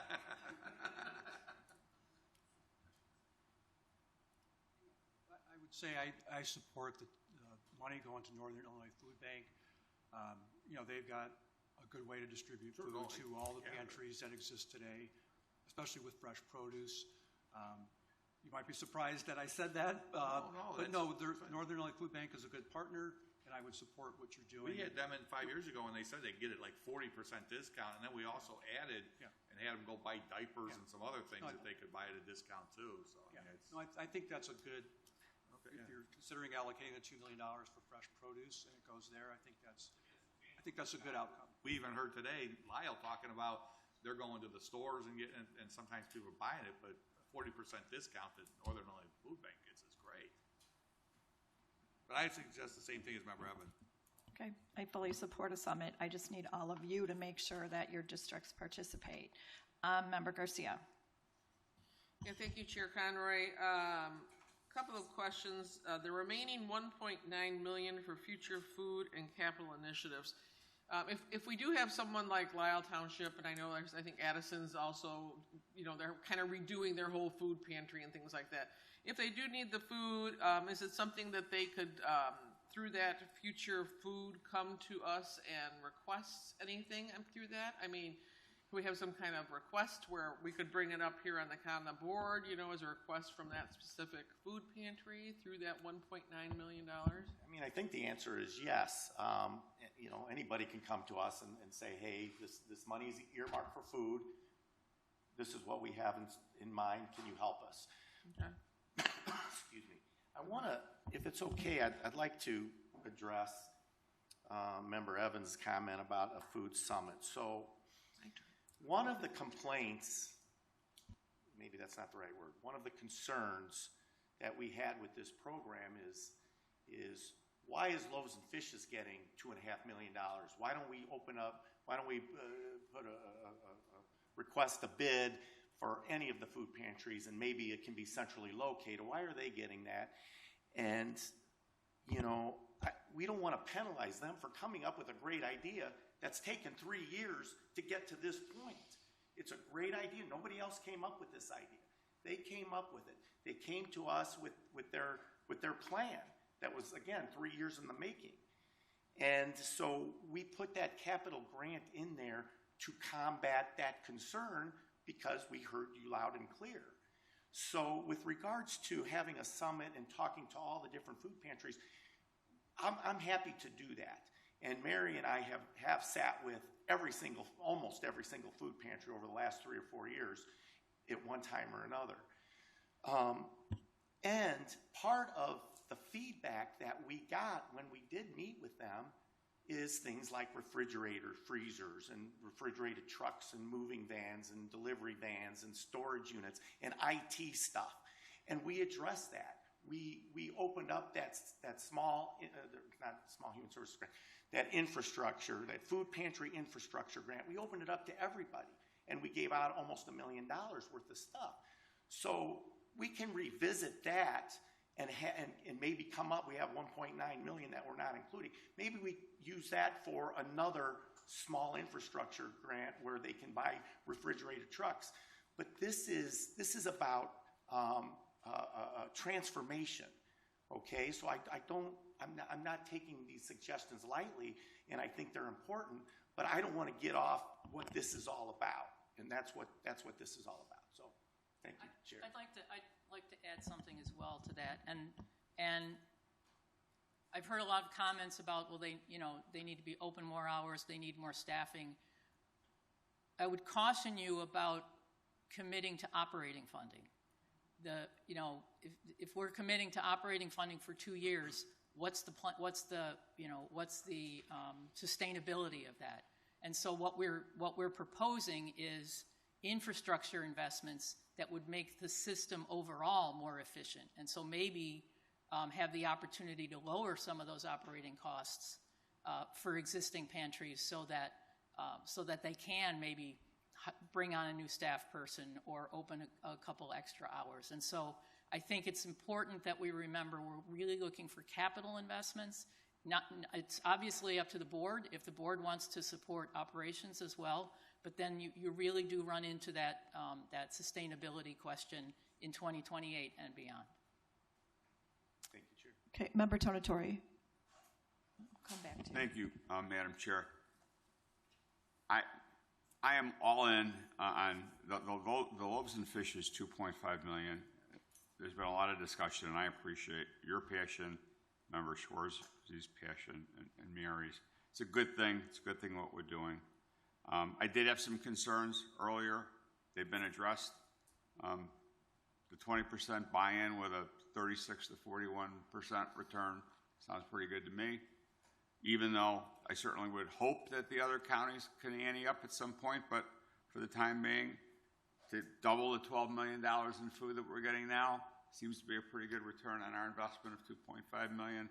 So I can live with Kane and Kendall and Will maybe being the beneficiaries at this point, because that's a starting point from my perspective. The logistics is another story, but we're always going to have logistical problems. We're a big county, so we're not all close to Naperville. But I don't think that's an insurmountable problem and I wrote these down before Mike even talked. So, trucks, more trucks, maybe getting locations somewhere between wherever the food pantry is and the Hub 2.0. And just parenthetically, and I know that we've heard a lot from District 3 about, and I'm not throwing any stones here, believe me, about being farther away. But I just Googled it. From where Hub 2.0 is to Downers Grove Village Hall is the exact same distance as it is to Bloomingdale Village Hall in District 1. From the location of Hub 2.0 to Hinsdale is 28 miles. To Bensonville, which is in my district, is 34 miles. So District 3 is not the only district that's far away from Naperville. We're all in this, which leads me to the second point, which is how to solve the logistical problem, which I think is the challenge grant. Now I'm a bit fuzzy, quite frankly, on the $500,000 request. Who requests that? Is it the XYZ food pantry in Wooddale who comes to us and says, we've got an idea, we'd like $500,000?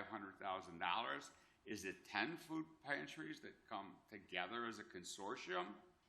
And I'm sorry, but my legal brain's kicking in here. How do you get those 10 to get together? Do they form a separate entity that comes forward to ask for that $500,000? I think it's a great idea. I'm fully in support of it. It solves, hopefully, the logistical problem. I just don't know how we get from point A to point B to get that money to the proper places without having a five-headed monster if you've got 5 food pantries that are trying to come up with this money. Well, I think the idea would be, yes, it was a single. I think we would want a single entity to be the fiscal agent. And so, if there was a sort of a consortium of 10 pantries, we would be looking for one to serve as the fiscal agent, and then we'd be looking for them to work out through agreements or memoranda of understanding of how they're going to work together. So, or if an individual pantry is applying and saying that these 6 pantries are all in on this, we would want to see letters of support and letters of commitment. So that would, and that's why we're giving them until the end of 2027 to have this, to have not only the funding worked out, but how that cooperation between entities would be established. That's, in concept, that's a great idea, but you're going to get a headache putting this together, because I honestly just have a hard time fathoming smaller, larger, medium-sized food pantries from wherever coming together to have a single entity, if you will, to be able to make the request for the $500,000, and who's in charge and where does it go. I mean, it's doable. I'm not saying that it can't be done. We've done tougher things than that, but somebody's going to have to come up with a plan, a concept, whether it's the summit or I don't know. And even if it's a summit, how do you know everybody's going to be coming to the summit? And what if they don't come because they can't come that day? Are they out in the cold? So the concept is great. I'm all for it. I think it will solve the logistical problem, which is going to be there and get us from the food from Loaves and Fishes to wherever it's going to go. And I like the idea. I just think you got to clear it up in my head, because right now I'm a little confused. There's no doubt it's a challenge, and going back to what we heard today from Loaves and Fishes, it's been a 3-year project to get to this point. So we just don't want to exclude anybody. We heard you guys loud and clear. We want everyone to have this opportunity to get, potentially up to a $2 million grant, and that's what this is all about. Well, Member Schwarzy, I'm glad you're not running for re-election this time, and you'll be here for 2 more years, so you can spearhead this and get it through to 2027. But thanks for what you've done. Okay, Member Desart. Thank you, Madam Chair. First of all, I don't see any pushback as a negative thing. I like the dialogue. I think it's actually collaboration that so many of your fellow board members want to be involved in this. First of all, let me say I appreciate the work and the mission of Loaves and Fishes. So I am 100% on board with the $2.5 million for their Hub 2. Where I have a challenge is the challenge grant, $2 million challenge grant, first of all, that would only help 4 smaller food pantries, right? But for $500,000 times 4 is the $2 million. So it would only help the 4 food pantries. Secondly, for these tiny little food pantries like Lyle, they would have to come up with 50% of that. They'd have to come up with $250,000. And our little food pantries don't have that kind of money to meet us halfway in that. So, I mean, I think that I love the work. Thank you so much, Greg and Mary and everybody who spent time on the work. But I'd love to see this grant, this challenge grant, changed. And one of the changes I would suggest is to reduce the fund to $100,000. So some of these small food pantries have talked about getting a refrigerated truck. And, you know, they don't need $500,000. They need $100,000 for a refrigerated truck. And also, you know, the last meeting we talked about this. We talked about this being transformative. And for some of these small food pantries, $50,000 would be transformative. So I'm on board with the Loaves and Fishes 2.5. I think that we need to tweak the challenge grant to make it more accessible for our smaller food pantries. And, you know, Loaves and Fishes were Lyle Food Pantry was in here today. They feed 60 families a week, a month. They feed 60 families regularly. And so I would love to see them get help as well. But I'm sure they don't have $250,000 to put into this $500 challenge grant. So if we could tweak that, I would be all in. Thank you. Member LaPlante. I'm sorry. Go ahead, Mary. The idea behind the challenge grant, and certainly it's up to the board to determine what the dollar amounts are. But the idea is that this is transforming the infrastructure.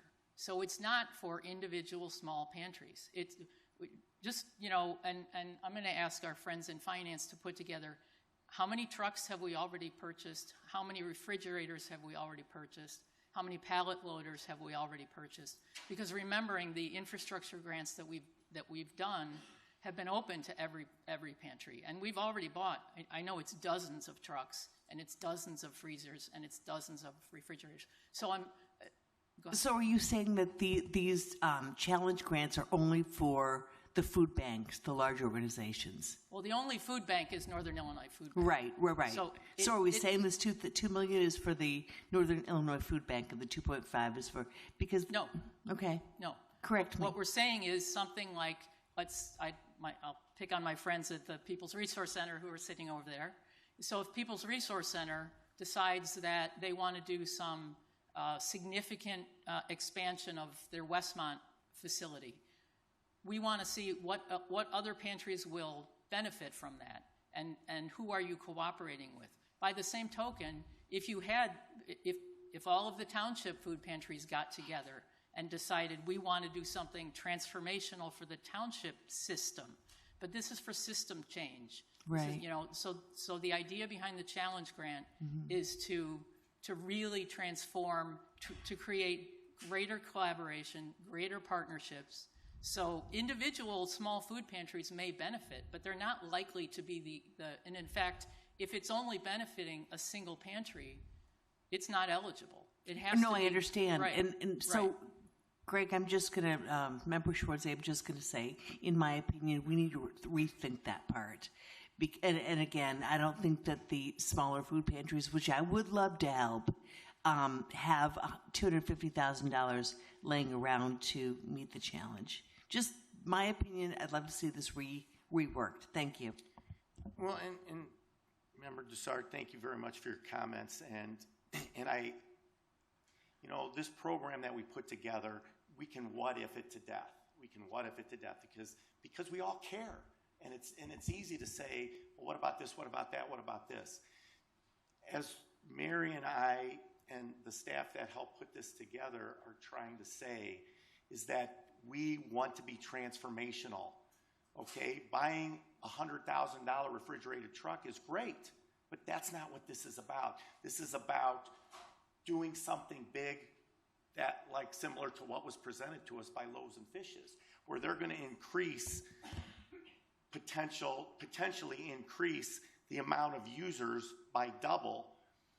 You know, and I put this down on pen and paper, and I said this the other day. If they increase their usage by 4,000 more people per week, that's 208,000 people per year. At $2.5 million, year one, it's going to cost us $12 per individual to feed that person for a year. $12. In 2 years, because the building's done, we're not paying any more money, it's going to be $6 a person to feed a person for a year. In 10 years, it's going to be $1.20 to feed a person for a year. So we're not talking about, I don't want to downplay refrigerated trucks and moving vans and anything that'll help the small pantries. This project is going to help the small pantries. This challenge grant, if another participant wants to apply and has gone through the rigmarole to come up with an excellent plan and they ask for the grant, it's going to help multiple pantries. So I just want to, I'm afraid I don't want some of the concerns. I don't want us to lose track of the big picture. This is about transformational. This is about what's going to happen in DuPage County when we're not sitting on this board anymore. So yeah. So, and I think as an example, the People's Resource, you guys do such amazing work there, right? You have a good capacity. I would love to challenge you guys and others to maybe work together to create a hub, a hub where we can distribute from. We have that kind of money. We can do that. So I think those are the types of partnerships that we're talking about. And in terms of refrigerator trucks, we've done that, and we're still open to that if people need that. I'm sorry, Member LaPlante, you were called on. Asked and answered. Thank you. Okay. Then I have, Member Eckhoff. Woo. Yeah. All right, Yes. I've got another hour then. That's good.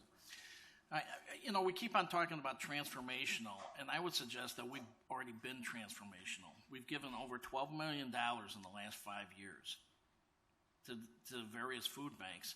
And do we know how Hub 2.0 is going to affect these food banks if it rolls out? I imagine that it will help a majority of them. They're going to increase their spokes, so to speak. They're going to increase the ability for many of these food pantries to store their food, which may allow them to be open longer. So what I would suggest then is if Hub 2.0 is going to roll out, with or without help from the other counties, why don't we let it roll out and then see what people need after that point, so we're not being duplicative in what we're doing.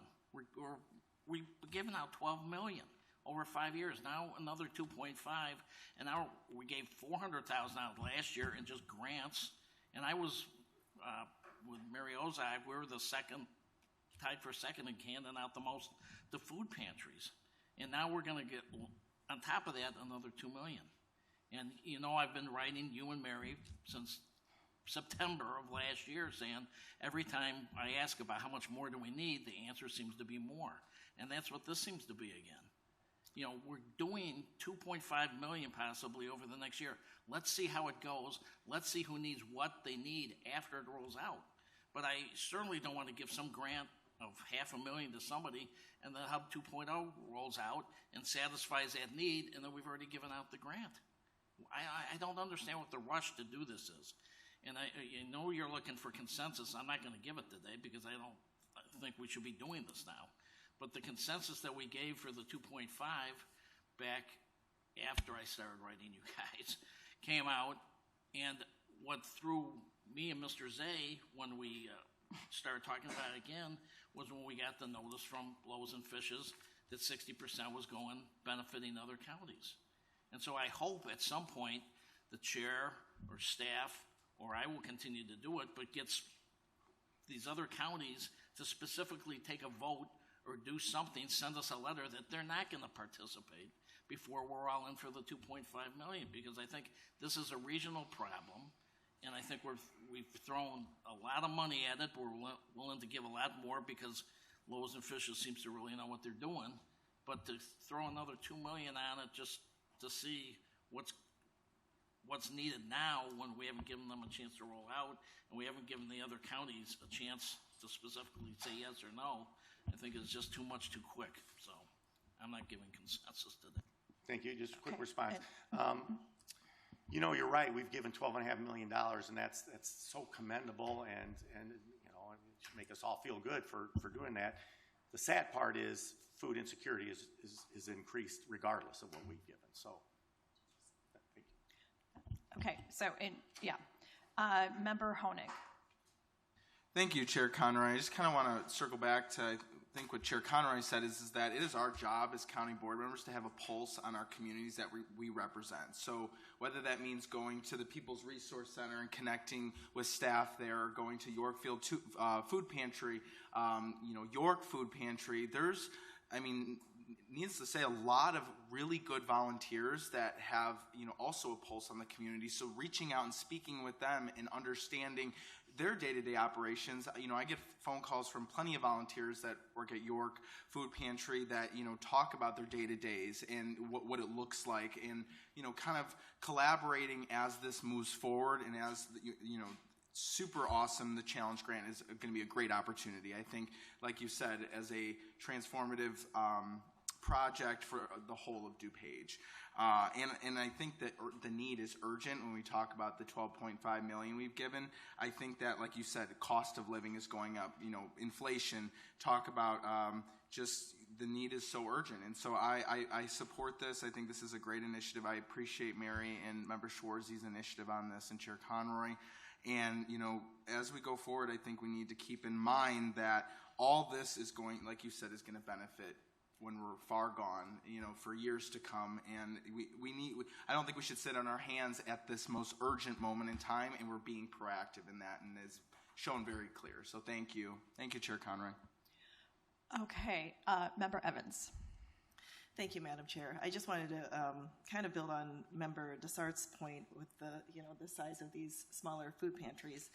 And that's why I would like to put in another little nudge for the summit, because, giving them a 50% match means that they have to raise 50%. That is, for I think some food pantries, they'd be like, nah, that's okay, because it is difficult to raise that kind of money while doing a transformational project. And the state of Illinois gave out these $2,000 rebates for anybody who purchased an EV, electric vehicle last year, or I think it's this year, but they gave priority to people under a certain income level. I think it was whoever could maybe qualify for LIHEAP could qualify for this grant. Well, how many people can afford an electric vehicle? So no one, I don't know how many people actually applied for that grant.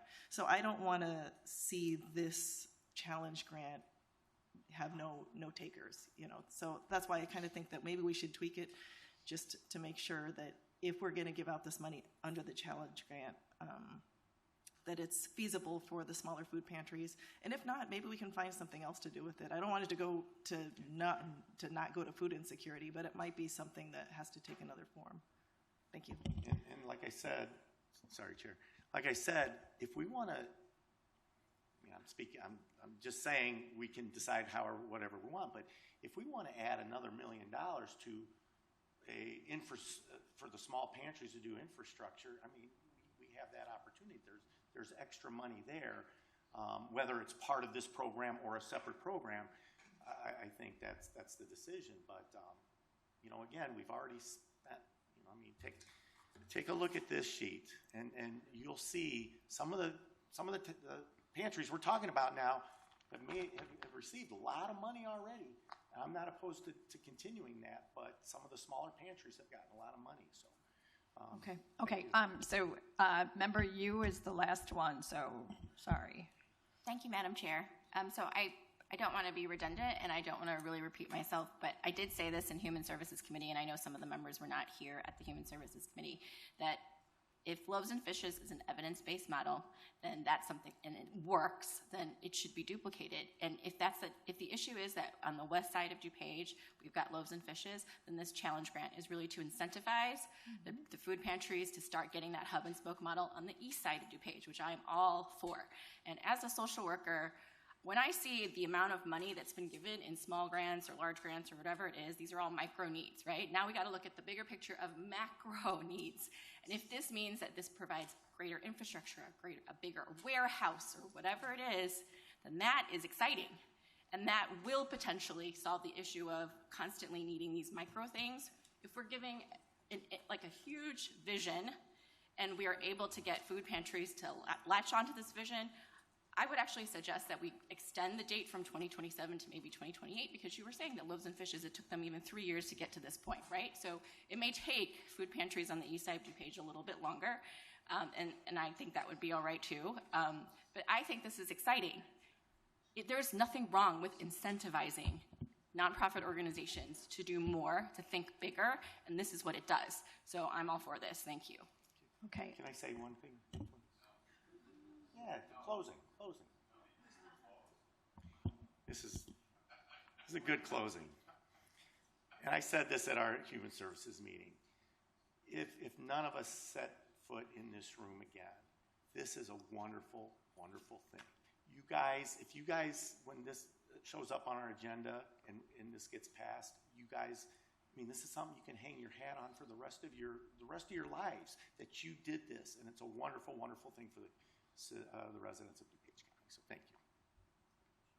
You're welcome. Okay. We're going to move on now. So as we started today's meeting, we paused to reflect on the life and impressive service of Gail Franson, who served as DuPage County Board Chairman beginning in 1994. We would be here quite a while if we discussed every single way Chairman Franson contributed to our state and county. I will mention just a few things here. For example, if you've driven on I-355, you have Gail Franson to thank for shepherding the creation of that toll road. When he took office as DuPage County Board Chairman, he was praised for reducing friction on the board. As the person who holds that seat now, I have a unique appreciation for the skills it takes to bring together a body of elected officials to work well together. Last week, I watched the interview Gail Franson did with reporter Carol Marine in 1999, in which he courageously discussed his struggles with depression. I hope and believe Chairman Franson would be proud of the actions of this board, which has repeatedly come together to support our Crisis Recovery Center, which gives families in DuPage an important place to find help and a path to better mental health. On behalf of the board, we send our deepest sympathies to Peggy Franson and her sons, Tim and Craig. This week, I've asked that our county flag be flown at half-mast in honor of Gail Franson's remarkable life. And finally, a reminder to the public that DuPage County Board committee meetings will not be held next Tuesday, March 17th. A new state law that went into effect in November prohibits public bodies from holding public meetings on Election Day. Our next regular DuPage County Board meeting will be held on March 24th. Okay. I seek a motion to approve the consent agenda. Okay, thank you. 260925, DuPage County Board regular meeting minutes, Tuesday, February 24th, 2026.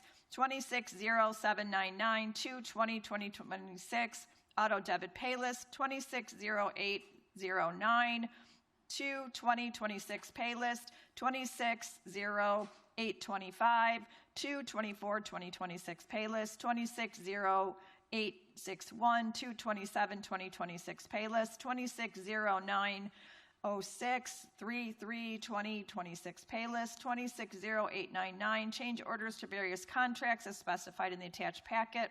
260909, clerk's monthly report of receipts and disbursements, February 2026. All in favor?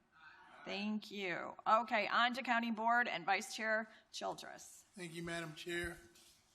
I'm going to take 9A and throw it to, let me decide.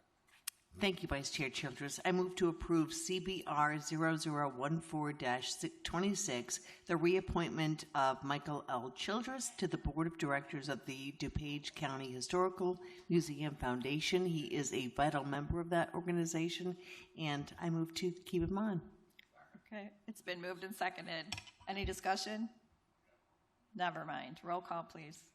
Member Desart. Member Eckhoff. Member Evans. Member Galassi. Member Garcia. Member Heather. Member Honig. Member Krajewski. Member LaPlante. Member Martinez. Aye. Member Ozog. Member Schwarzy. Member Tornatori. Member Yu. Aye. Member Zay. Member Cahill. Member Childress. Yes. And Member Covert. Aye. Okay, Vice Chair Childress. Thank you, Madam Chair. I'd like to move on CBR 1526, the reappointment of Joan Costin to the Woodridge, to the Lyle Woodridge Fire Protection District. It's been moved and seconded. Leave is granted. Vice Chair Childress. Thank you, Madam Chair. I'd like to move on to CBR 1626, the appointment of Leonard Heflin to the Yorkfield Fire Protection District.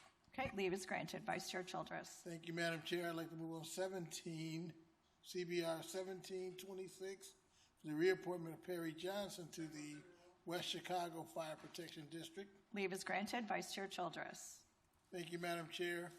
I move to discharge the Public Works Committee. I'm sorry, wrong one. It was ready. We are pulling 9E from today's agenda, so I move to approve CBR 1926 for the reappointment of Jenna Fahey Heller to the Weed Control Superintendent. Leave is granted.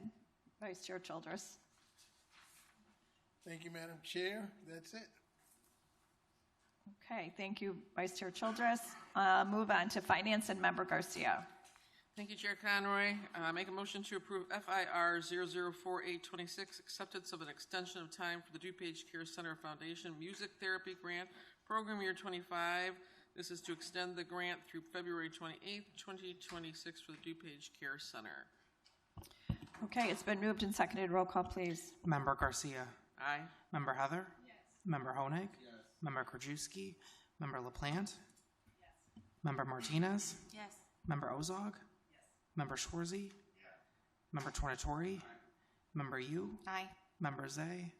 Member Cahill. Member Childress. Member Covert. Aye. Member Desart. Member Eckhoff. Member Evans. And Member Galassi. Okay, Member Garcia. I make a motion to approve FIR 004926, acceptance and appropriation of the DuPage Care Center. This is for the amount of $200,000 for equipment replacement grant in the program year 25. Leave is granted. Member Garcia. Make a motion to approve FIR 005026, acceptance and appropriation of additional funding for the IACAA Employment Barrier Reduction Pilot Program, program year 26. This is in the amount of $17,250, increasing the fund from $40,250 to $57,500. Leave is granted. Member Garcia. I make a motion to approve FIR 005126, additional appropriation for the County Infrastructure Fund. This is for the Elmhurst Quarry Control Facility in the amount of $5,865,655. Leave is granted. Member Garcia. Make a motion to approve the FIR 005226 annual financial commitment to the DuPage County Health Department for operational support and leadership for the DCSS for the fiscal year 26 in the amount of $300,000. Leave is granted. Member Garcia. And finally, I make a motion to approve FIR 005326 budget transfers to 3/10/2026 for various companies and accounting units. Okay, leave is granted. Member Garcia. I'm done. Okay. What was...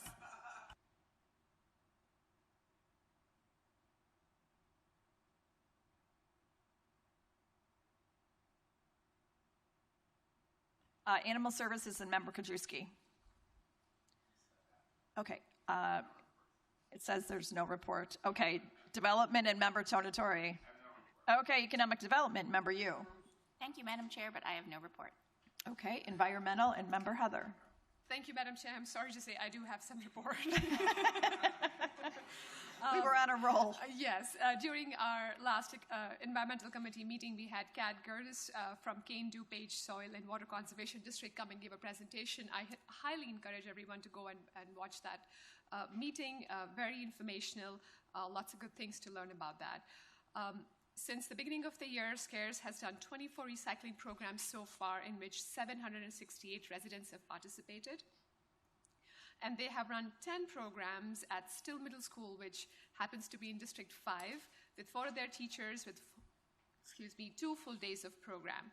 And since we will not be having a meeting next week, I just want to remind everyone again that the DuPage County Environmental Committee is hosting its 2026 Spring Sign Recycling event at the DuPage County campus on Friday and Saturday, Friday, March 20th, 3 to 5:30 p.m., and Saturday, March 21st, 9 a.m. to 12 p.m. We will be recycling all political and other corrugated plastic and cardboard signs. No costs to the residents of DuPage County, but please make sure to separate metal stands from the signs before the drop-off. Thank you, Madam Chair. Thank you. Okay, Human Services and member Schwarzy. Thank you, Madam Chair. I move on HSP 1726, recommendation for the approval of a contract purchase order to Novastaff Healthcare Services, Inc., to provide supplemental nursing staffing services for the DuPage Care Center for the period April 13, 26 through April 12, 27, for a total contract amount not to exceed $600,000. It's been moved and seconded. Roll call, please. Member Schwarzy. Aye.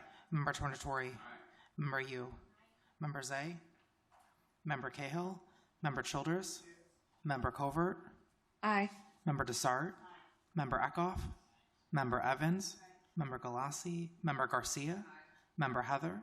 Member Honig. Member Krajewski. Member LaPlante. Member Martinez. Aye. And Member Ozog. Member Schwarzy.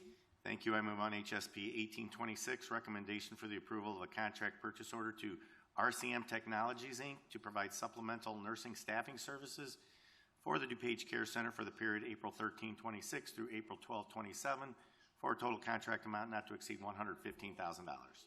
Leave is granted. Member Schwarzy. Thank you. I move on HSP 1926, recommendation for the approval of a contract purchase order to Bright Star Care of Central DuPage to provide supplemental nursing staffing for the DuPage Care Center for the period April 13, 26 through April 12, 27, for a total contract amount not to exceed $175,000.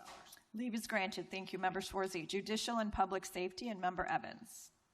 Thank you, Madam Chair. I move on JPS CO-3-26, amendment to purchase order 7528-1 serve issued to Polaris Pharmacy Service to increase the contract encumbrance in the amount of $48,226 for a new contract total not to exceed $728,670.38. It's been moved and seconded. Roll call, please. Member Evans. Aye. Member Galassi. Member Garcia. Member Heather. Member Honig. Member Krajewski. Member LaPlante. Member Martinez. Aye. Member Ozog. Member Schwarzy. Member Tornatori. Member Yu. Aye. Member Zay. Member Cahill. Member Childress. Member Covert. Aye. Member Desart. And Member Eckhoff. Member Evans. Thank you. I move to combine items 16B through 16E. These are all intergovernmental agreements for the Sheriff's Office. All in favor? Aye. So moved. Thank you. I move on JPS R-5-26, intergovernmental agreement with Bloomingdale Township for police services for a total amount of $163,284.46 for the period of April 1st, 2026 through March 31st, 2027. I move on JPS R-6-26, intergovernmental agreement with Milton Township for police services for a total amount of $326,568.92. I move on JPS R-7-26, intergovernmental agreement with York Township for police services for a total amount of $163,284.46 for the period of April 1st, 2026 through March 31st, 2027. I move on JPS R-8-26, intergovernmental agreement with Wayne Township for police services for a total amount of $163,284.46 for the period of April 1st, 2026 through March 31st, 2027. Okay. Roll call, please. Member Evans. Aye. Member Galassi. Member Garcia. Member Heather. Member Honig. Member Krajewski. Member LaPlante. Member Martinez. Aye. Member Ozog. Member Schwarzy. Member Tornatori. Member Yu. Aye. Member Zay. Member Cahill. Member Childress. Member Covert. Aye. Member Desart. And Member Eckhoff. Member Evans. Thank you. I move on JPSR-9-26, resolution amending the seniors drive-through meal pilot program. Leave is granted. Member Evans. I move on JPSR-11-26, intergovernmental agreement between the DuPage County and the Illinois Department of Children and Family Services to provide one uniform deputy sheriff in soft uniform and vest in one squad car for the period of May 1st, 2026 through June 30th, 2029 for an amount of $631,513.17. Leave is granted. Member Evans. Thank you. I move on JPSP-17-26, recommendation for the approval of a contract to Logicalis, Inc. for IBM Passport software for the clerk of the circuit court for the period of April 1st, 2026 through March 31st, 2027 for a total contract amount of $111,214.44. Leave is granted. Member Evans. Thank you. And finally, I move on JPSP-19-26, recommendation for the approval of a contract to Niche Vision Forensics, LLC, for the purchase of new software for the genetic analyzer for the Sheriff's Office for the period of March 10th, 2026 through March 9th, 2027 for a contract total amount not to exceed $40,780.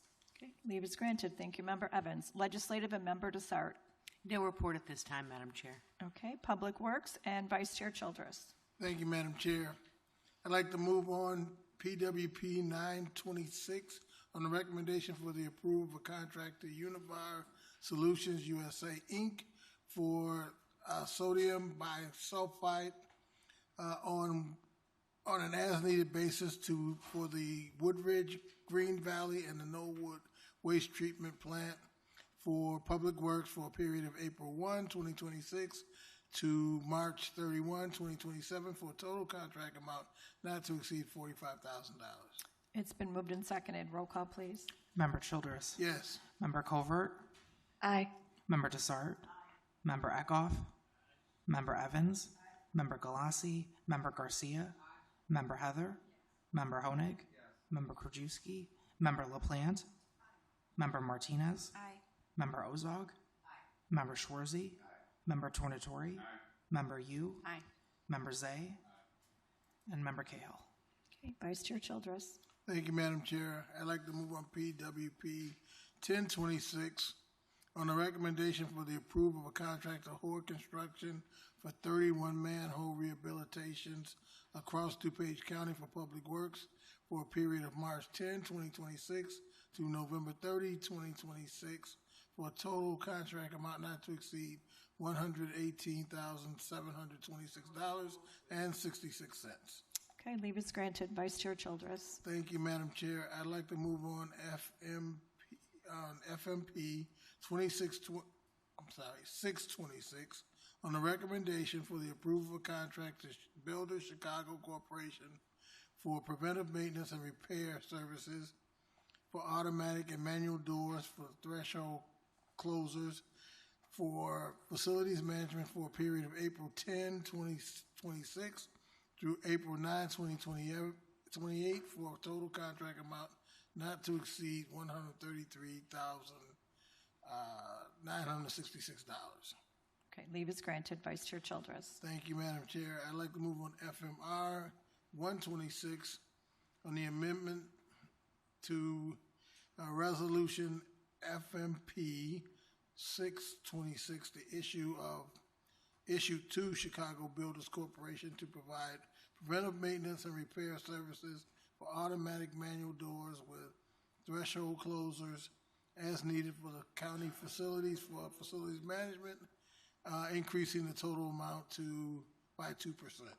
Leave is granted. Vice Chair Childress. Thank you, Madam Chair. I'd like to move on FMP 726 on a recommendation for the approval of a contract to Global Water Technology to furnish and deliver water treatment chemicals as needed for campus facilities for facilities management for the period of March 23rd, 2026 through March 22nd, 2027 for a total contract amount not to exceed $51,400.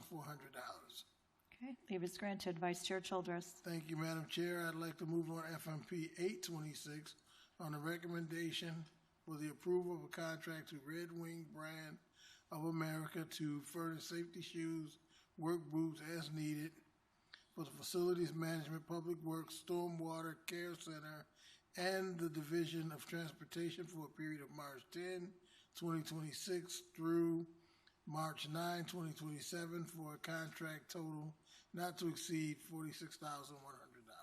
Leave is granted. Vice Chair Childress. Thank you, Madam Chair. I'd like to move on FMP 926 on the recommendation for the approval of a contract to MG Mechanical Contracting, LLC, to furnish and install replacement utility exhaust fans on the county campus for facilities management for a period of March 10, 2026 to March 9, 2027 for a total contract amount not to exceed $194,150. Leave is granted. Vice Chair Childress. Thank you, Madam Chair. I'd like to move on FMP 1026 on a recommendation for the approval of a contract to Advanced Boiler Control Services, Inc., to provide boiler audit testing, tuning, training, and time and material at the power plant for facilities management for a period of April 10, 2026 through April 9, 2027 for a total contract amount not to exceed $70,057.50. Leave is granted. Vice Chair Childress. Thank you, Madam Chair. I'd like to move on PWR 426, the Second Amendment to the agreement between the County of DuPage and DuPage River Salt Creek Work Group concerning the county's participation in the DRSC WG's local funding program for alternate stream restoration project for a period of June 1, 2026 to May 31, 2030 for a total contract amount not to exceed $559,697. Leave is granted. Vice Chair Childress. Thank you, Madam Chair. Finally, I'd like to move to discharge the Public Works Committee as to the agenda item J9 PWR 526. All in favor? Okay. Thank you, Madam Chair. I'd like to move on intergovernment agreement between DuPage County and Winfield, Illinois, relating to the regulatory control over DuPage County governmental campus in Winfield, Illinois. Okay. Leave is granted. Thank you, Vice Chair Childress. Stormwater and Members A. Thank you, Madam Chair. For committee update, over the weekend there was a power surge that knocked out a portion of our remote network that our operations group uses to monitor both Wood-Itasca Reservoir and the Elmhurst Quarry. Our team was able to get a temporary solution in place to handle the rain over the weekend, but we wanted to extend a huge thank you to the County IT and Public Works Department for assisting us getting the system back up and running. So we appreciate their help. With that, I move on SMP 2-26, approval of contract with Michael Baker International for professional engineering services and geospatial programming services for redevelopment of the county's custom floodplain mapping applications for stormwater management from March 10th, 2026 through November 30th, 2027, amount not to exceed $250,000. It's been moved and seconded. Roll call, please. Oh, I'm sorry. Hold on. We have a question. Member Evans. Thank you, Madam Chair. I do have a comment for this. During Finance Committee, I brought forward a motion to postpone the vote on this item for Michael Baker International, this contract not to exceed $250,000, and it failed. but I want to bring the public up to speed. During the March 2nd, 2026 Stormwater Committee meeting, I raised questions about the necessity for this contract, and it will allow Baker to build a custom GIS application that works to read elevation data, land use data, and ground cover data from our maps and convert it into an output format that can be used for our legacy floodplain modeling application called FEQ. So to talk about the problem we want to solve, we want this custom-built GIS application to replace our old technology tools to extract this data and format it for our legacy applications. I read the RFP for this contract, and I believe Michael Baker International can build a comparable solution for a much lower cost to the county. I will be voting no on this item so that it is on public record that there is a broader topic we need to discuss in Stormwater Committee. We're spending a lot of money to prop up a legacy floodplain mapping application, FEQ, without a documented transition and migration plan to a modern day application that is widely used in the engineering industry. This is like dumping money into an old car with no plans to buy a new car. What happens if that car breaks down before we buy the new car? So all my flood nerd friends are watching this. To those who are in the business of stormwater management, just know that I'm fully engaged, and I will continue this topic of conversation in Stormwater Committee and continue to bring awareness to this problem. It is costing money to public entities, property owners, and land developers. Thank you. Okay, roll call, please. Member Zay. Aye. Member Cahill. Member Childress. Member Covert. Aye. Member Desart. Member Eckhoff. Member Evans. Member Galassi. Member Garcia. Member Heather. Member Honig. Member Krajewski. Member LaPlante. Member Martinez. Member Ozog. Member Schwarzy. Member Tornatori. And Member Yu. Aye. Okay, Member Zay. Thank you, Madam Chair. I move on SM 3-26, approval of a contract with Black & Veatch Corporation Professional Engineering Services for construction oversight for the Elmhurst Quarry High Wall Stabilization Project for stormwater management from March 10th, 2026 through November 30th, 2027, amount not to exceed $350,000. Okay, any discussion? Okay, roll call, please. Oh, thank you. Member Zay. Aye. Member Cahill. Member Childress. Member Covert. Aye. Member Desart. Member Eckhoff. Member Evans. Member Galassi. Member Garcia. Member Heather. Member Honig. Member Krajewski. Member LaPlante. Member Martinez. Member Ozog. Member Schwarzy. Member Tornatori. And Member Yu. Aye.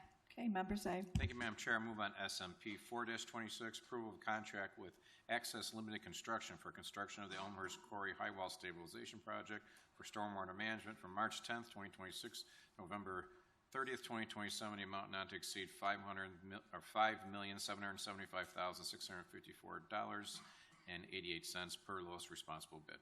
Okay, leave is granted. Thank you, Member Zay. Thank you, Madam Chair. Technology and Member Covert. Thank you, Madam Chair.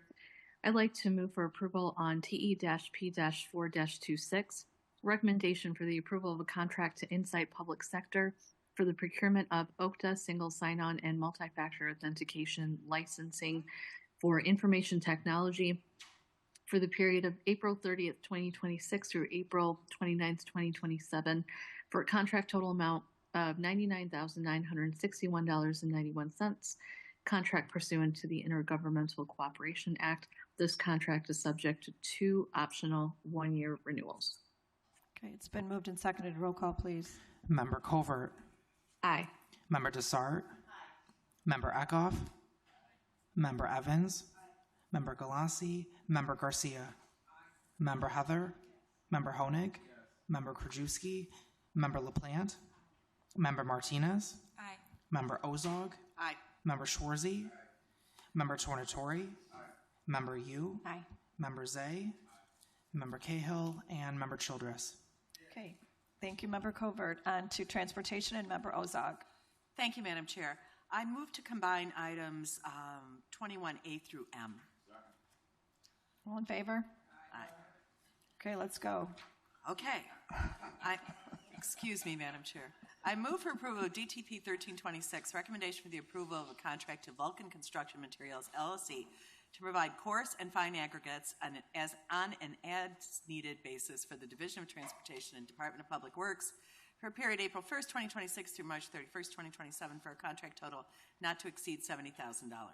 I move for approval of DTP 1426, recommendation for the approval of a contract to Elmhurst Chicago Stone, LLC, to provide Portland cement concrete on an as-needed basis for the Division of Transportation and Department of Public Works, period April 1st, 2026 through March 31st, 2027 for a contract total not to exceed $75,000.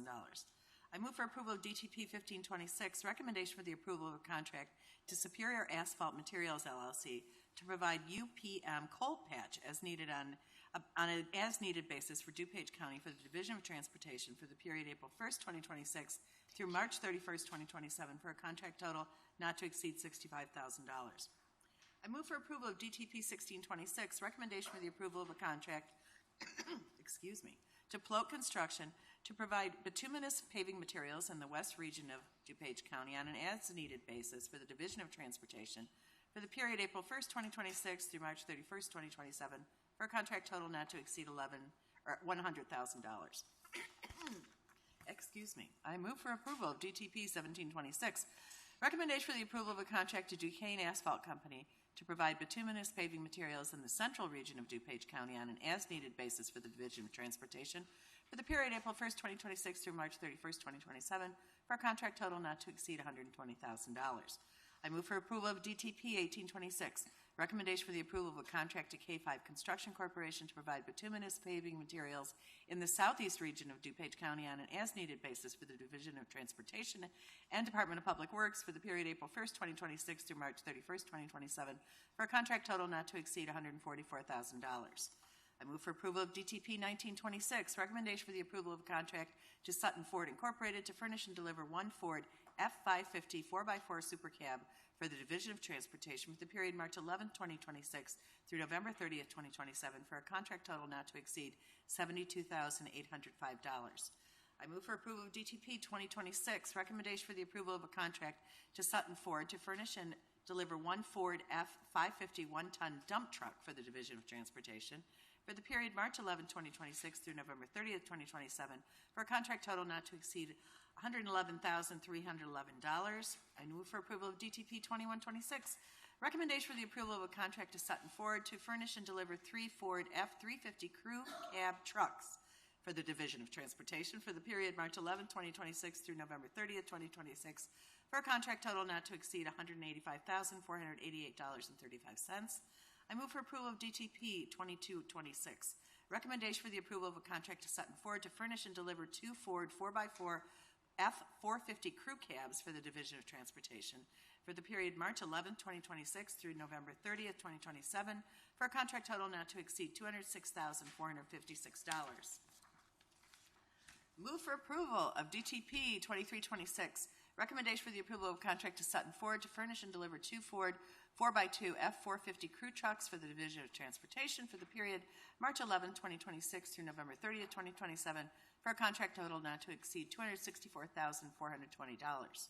I move for approval of DTP 2426, recommendation for the approval of a contract to CIT Trucks LLC to furnish and deliver four Kenworth T48 0H plow truck chassis for the Division of Transportation for the period March 11th, 2026 through November 30th, 2027 for a contract total not to exceed $591,908. I move for approval of DTP 2526, recommendation for the approval of a contract to Bonnell Industries Incorporated to furnish and deliver snow and ice equipment for four plow trucks for the Division of Transportation for the period March 11th, 2026 through November 30th, 2027 for a contract total not to exceed $838,126.58.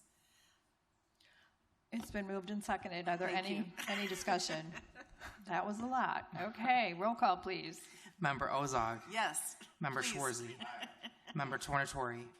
Member Yu. Aye. Member Zay. Member Cahill. Member Childress. Member Covert. Aye. Member Desart. Member Eckhoff, Member Evans, Member Galassi, Member Garcia, Member Heather, Member Honig, Member Krajewski, Member LaPlante, and Member Martinez. Okay, one more time, Member Ozog. Thank you. As I said before, this means spring is coming. So I move for approval of DTR 226, recommendation for the approval of an intergovernmental agreement between the Regional Transportation Authority and DuPage County regarding the DuPage County Demand Responsive Services Study. Leave is granted. Thank you, Member Thank you. Ozog. Okay, does anybody have anything in old business?